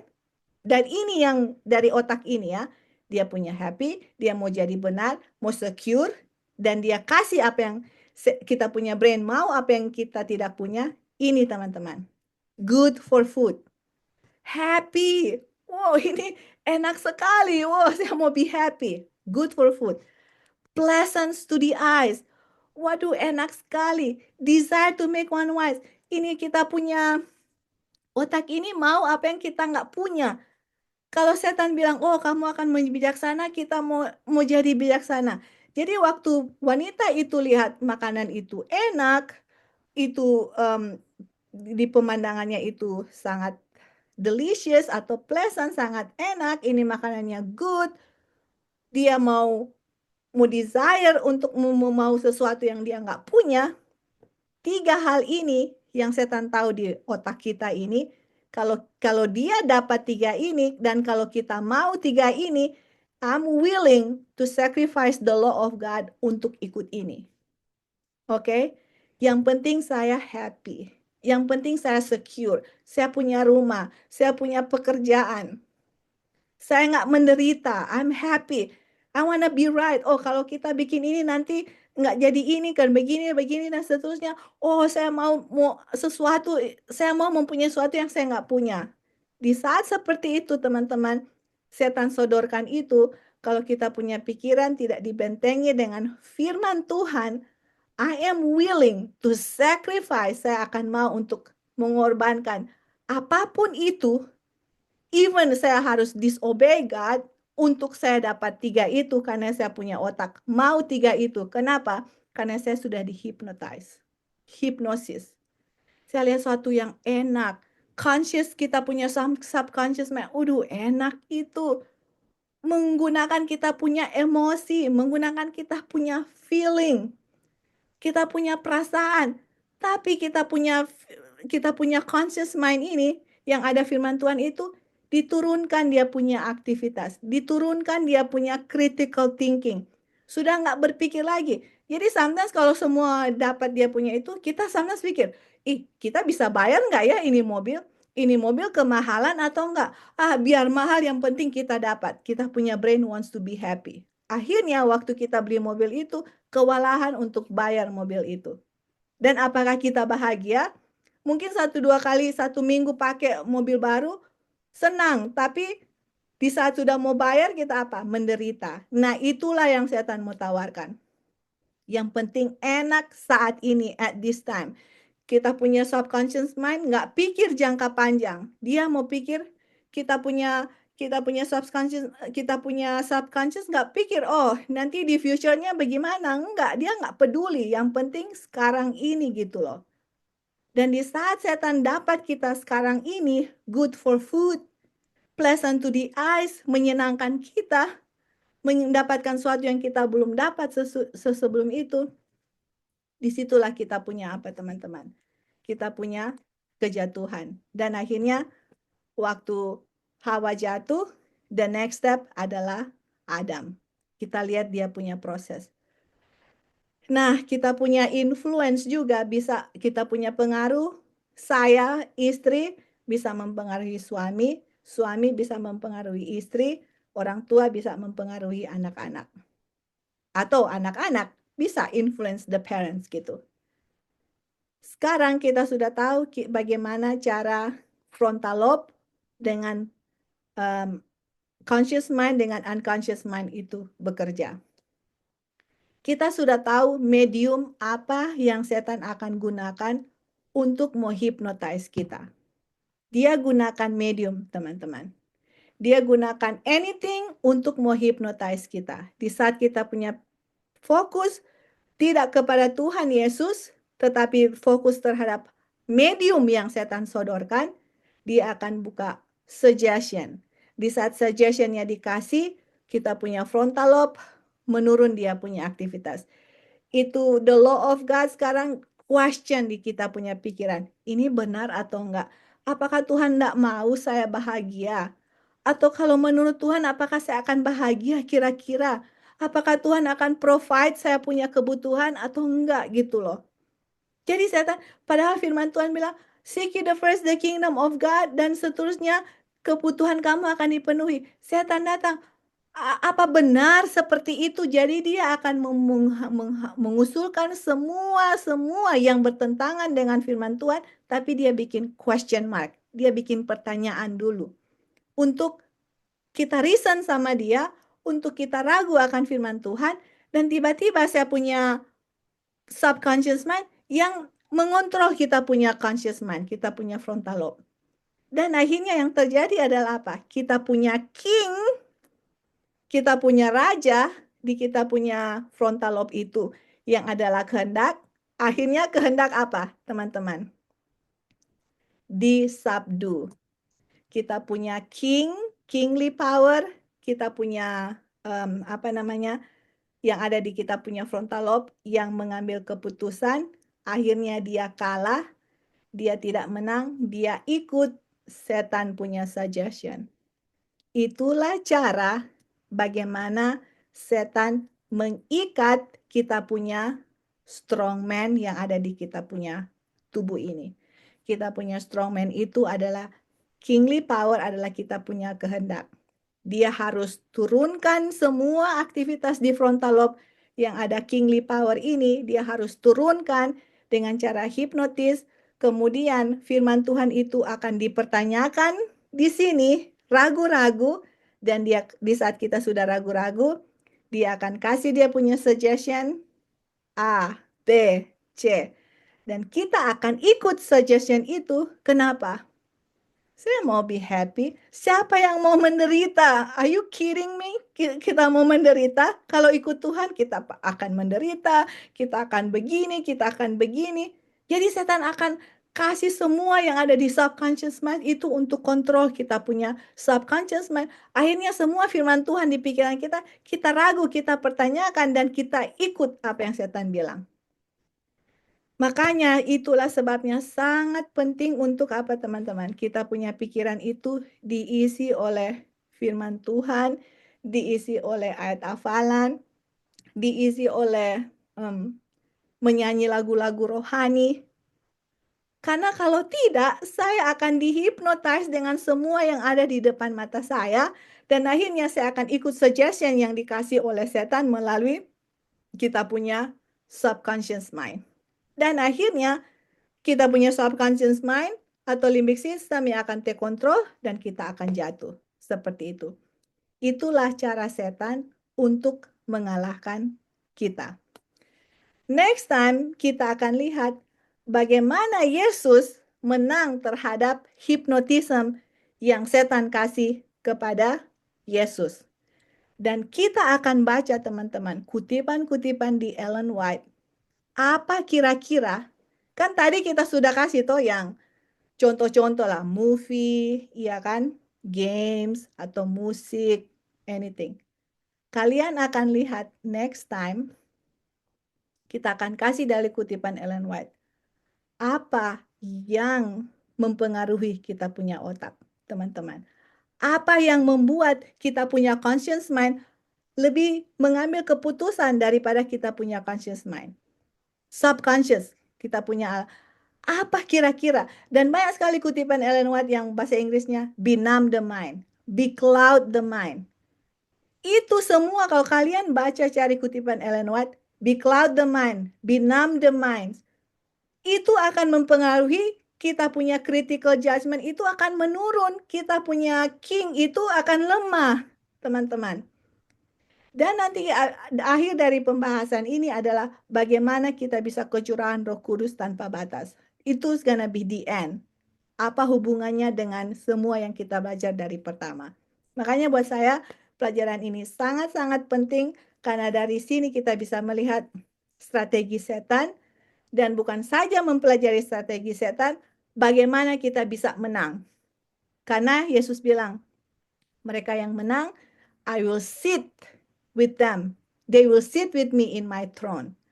Oke, itu adalah janji Tuhan dan orang-orang yang menang yang akan mempunyai karakter sama seperti Tuhan Yesus karena Tuhan Yesus itu sudah menang. Dan dia kasih persis Yesus step-stepnya bagaimana supaya menang. Kalian, you don't wanna miss that, oke? Kalau kalian miss ini, is okay, nggak apa-apa. Walaupun ini sangat penting. Tapi jangan miss next meeting untuk bagaimana kemenangan itu bisa diperoleh. Aduh, kalian akan lihat. And then dia punya penutupan, I don't know when, bagaimana kita bisa kecurahan Roh Kudus dengan mempelajari akan apa yang kita pelajari pada saat ini. Oke, I hope kalian bisa mengerti so far. Nanti kita bisa ulang kalau ada pertanyaan atau komentar. Boleh silakan sebelum kita tutup apa bisa mengerti sampai di sini atau hal-hal yang belum dimengerti atau ada pertanyaan. Saya persilakan sebelum kita berdoa. Ada Onang, Lali. Halo. Ya. Jadi terjawab ya, maksudnya dulu kenapa sih kita nggak bisa nggak bagus sebaiknya nak menyanyikan lagu-lagu dunia atau apa, Ya, reasonnya apa, ternyata di sini dia punya reason kenapa. ya, betul. Iya, jadi sudah terjawab. Dan ini ya mungkin akan nanti dibahas juga yang tentang percobaan Yesus.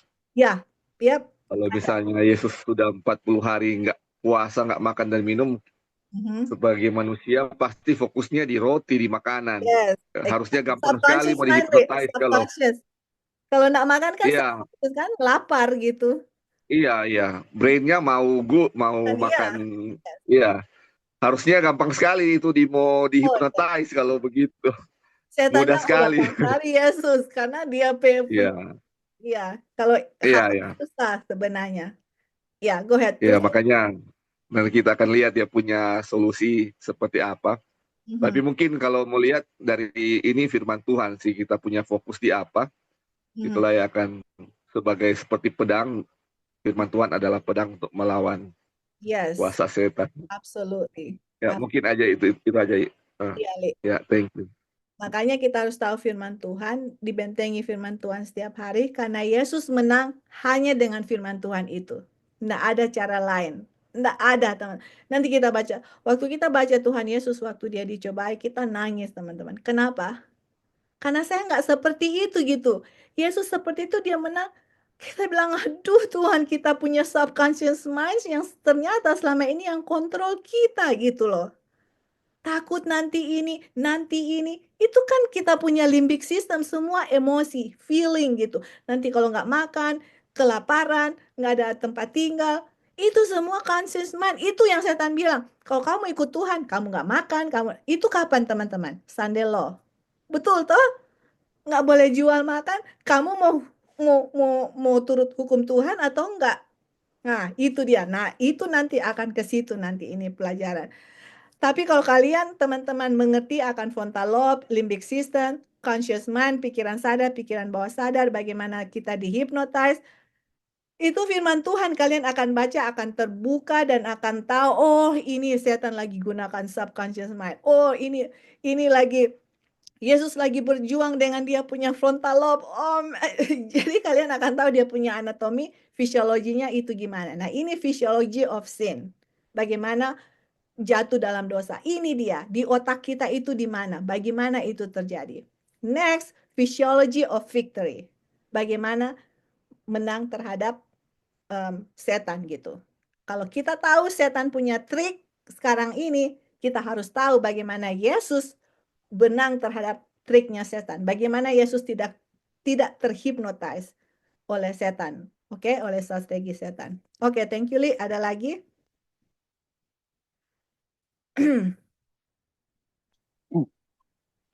Halo, Oh ya, halo Ebing, silakan Bing. ya, terima kasih untuk kesempatan. Memang Yana ikut dari awal ya, tapi eh, mau menanggapi sedikit mengenai eh, proses hipnotis ya.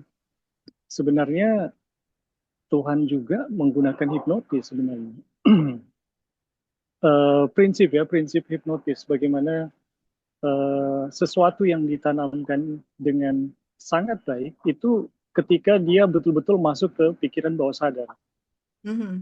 Nah, hipnotis itu adalah sesuatu yang difokuskan ya, sama yang tadi ada bilang fokus, kemudian bagaimana pesan itu masuk ke pikiran bawah sadar, dan kalau pikiran bawah sadar bereaksi, itu kuat sekali, Mhm. lebih dari sekedar pikiran sadar. Mhm.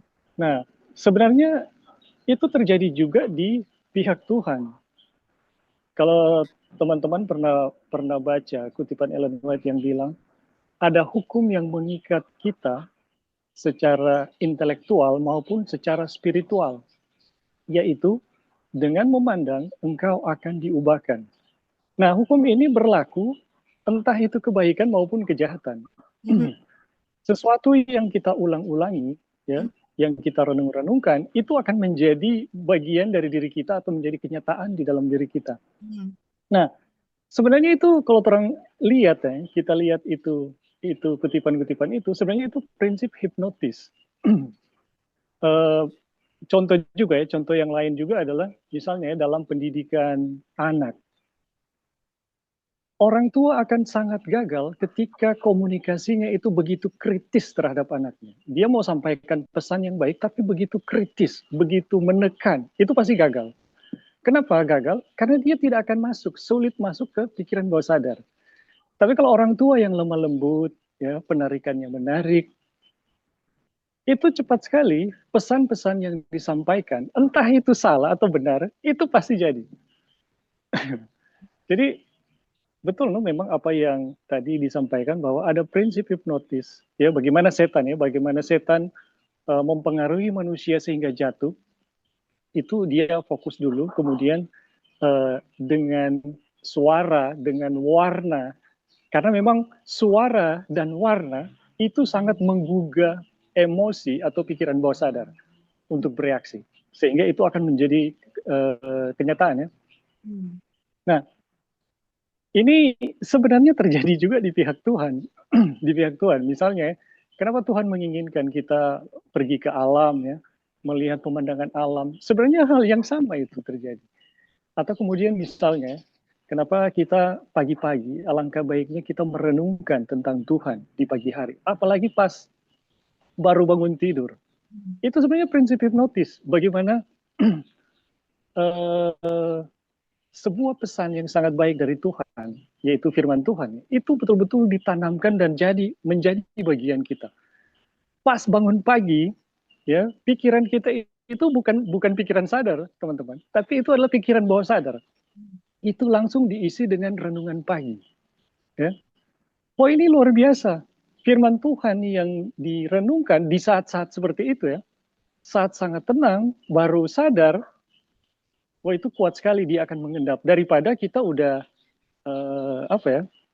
udah melakukan aktivitas, ya, sudah melakukan aktivitas, kemudian kita mau merenungkan firman Tuhan. Wah, itu nggak masuk sama sekali, bisa jadi nggak masuk sama sekali.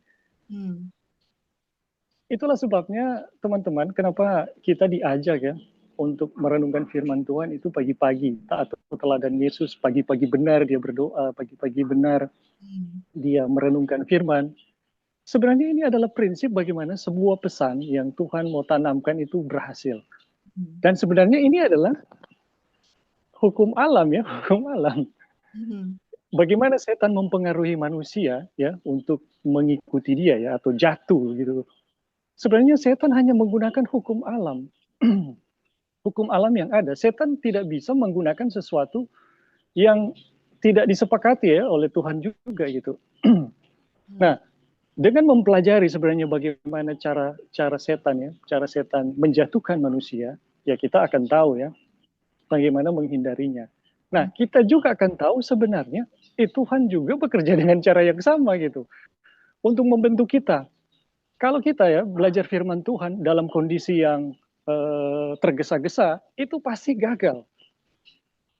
Saya bisa pastikan itu nggak ada efek, lebih nggak usah gitu, lebih nggak usah. Sama kayak nggak bikin apa-apa saja itu.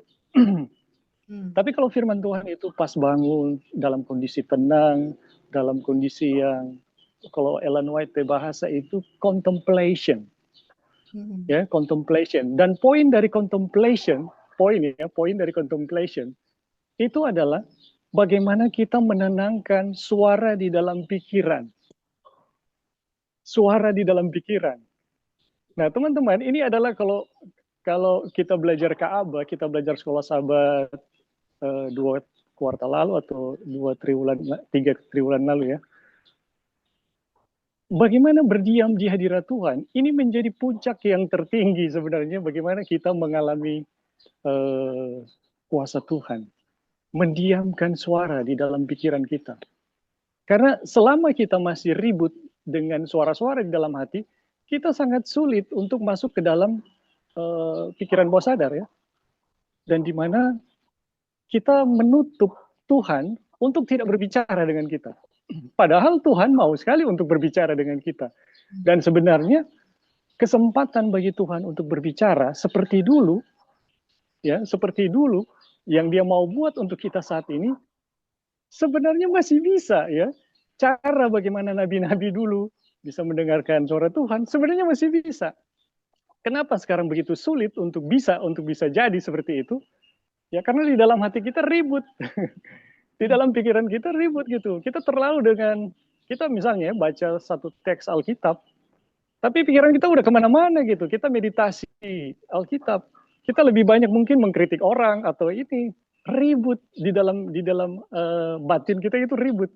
Nah, yang diarahkan oleh Roh Nubuat ya, dan kalau kita belajar Alkitab ya, kita diarahkan untuk supaya bisa diam di hadirat Tuhan. Karena ketika diam di hadirat Tuhan, itu critical mind itu, ya, yang menghalangi kita untuk masuk ke pikiran bawah sadar, itu akan hilang. Dan disitulah Tuhan akan berkuasa. Nah, teman-teman, ada satu juga poin di sini ya. Poin di sini yang saya mau tekankan adalah salah satu juga untuk menyingkirkan pikiran setan di dalam diri kita, itu adalah dengan cara berdiam diri di hadirat Tuhan. Nah, semua pikiran setan itu tidak akan pernah bisa berdiam di hadirat Tuhan. Ketika kita masih memiliki pikiran-pikiran setan, itu susah sekali untuk diam di hadirat Tuhan. Makanya teman-teman, ketika setan dihukum ya selama 1000 tahun, itu dia dihukum dengan kesunyian, bukan dihukum dengan api, dia bukan dihukum dengan dengan petir atau dengan apalah yang menyiksa dia. Setan dihukum oleh Tuhan dalam hikmat Tuhan, itu ternyata kesunyian. Kenapa? Karena cuma orang yang bisa diam di hadirat Tuhan yang bisa menikmati kesunyian. Oke, mungkin itu dulu. Terima kasih juga untuk kesempatan. Iya, thank you Bing. Terima kasih atas masukannya, sangat baik sekali. Memang betul ya. Kalau kita nggak salah, nanti kita pelajari mungkin pas kita punya bangun, kita punya state of mind itu dalam kondisi ada gelombang-gelombang di kita punya pikiran, mana yang bisa diabsorb. Makanya Ellen White bilang, mempelajari pikiran manusia itu adalah pelajaran yang sangat penting untuk mengetahui pikiran manusia. Kenapa? Karena setan pelajari pikiran kita untuk menjatuhkan kita gitu. Dia tahu dengan detail gitu. Nah, itulah sebabnya sangat penting untuk kita untuk mempelajari pikiran anatomi dengan fisiologi supaya kita tahu kenapa firman Tuhan bilang ini. Kan Ellen White bilang, Tuhan bilang, let us reason together. Mari kita berperkara, mari kita benar. Jadi Tuhan nggak kasih sesuatu, bilang sesuatu tanpa kenapa gitu loh. Iya kan, ada sesuatu di balik itu. Kenapa? Misalnya tadi saya bilang, ngomong kepada anak-anak misalnya dengan suara yang lemah lembut seperti itu. Kenapa?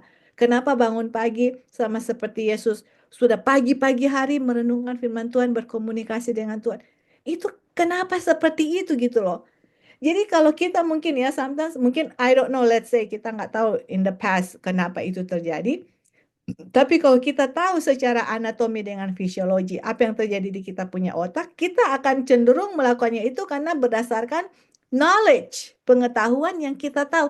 Oh ternyata begini. Jadi kita mau bikin itu, misalnya saya makan tahu tempe atau kacang hijau. Kenapa saya makan? Oh karena mengandung ini.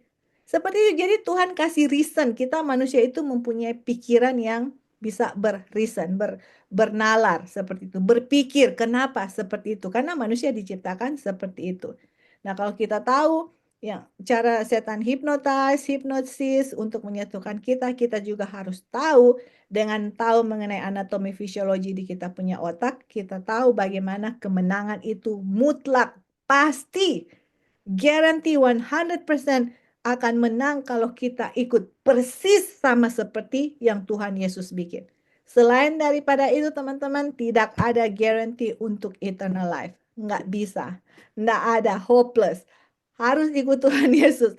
Makanya Yesus harus berdiam di kita, kuasanya harus berdiam di kita. Ini righteousness by faith ya teman-teman. Untuk kita bisa melakukan apa yang seperti Yesus lakukan untuk overcome setan.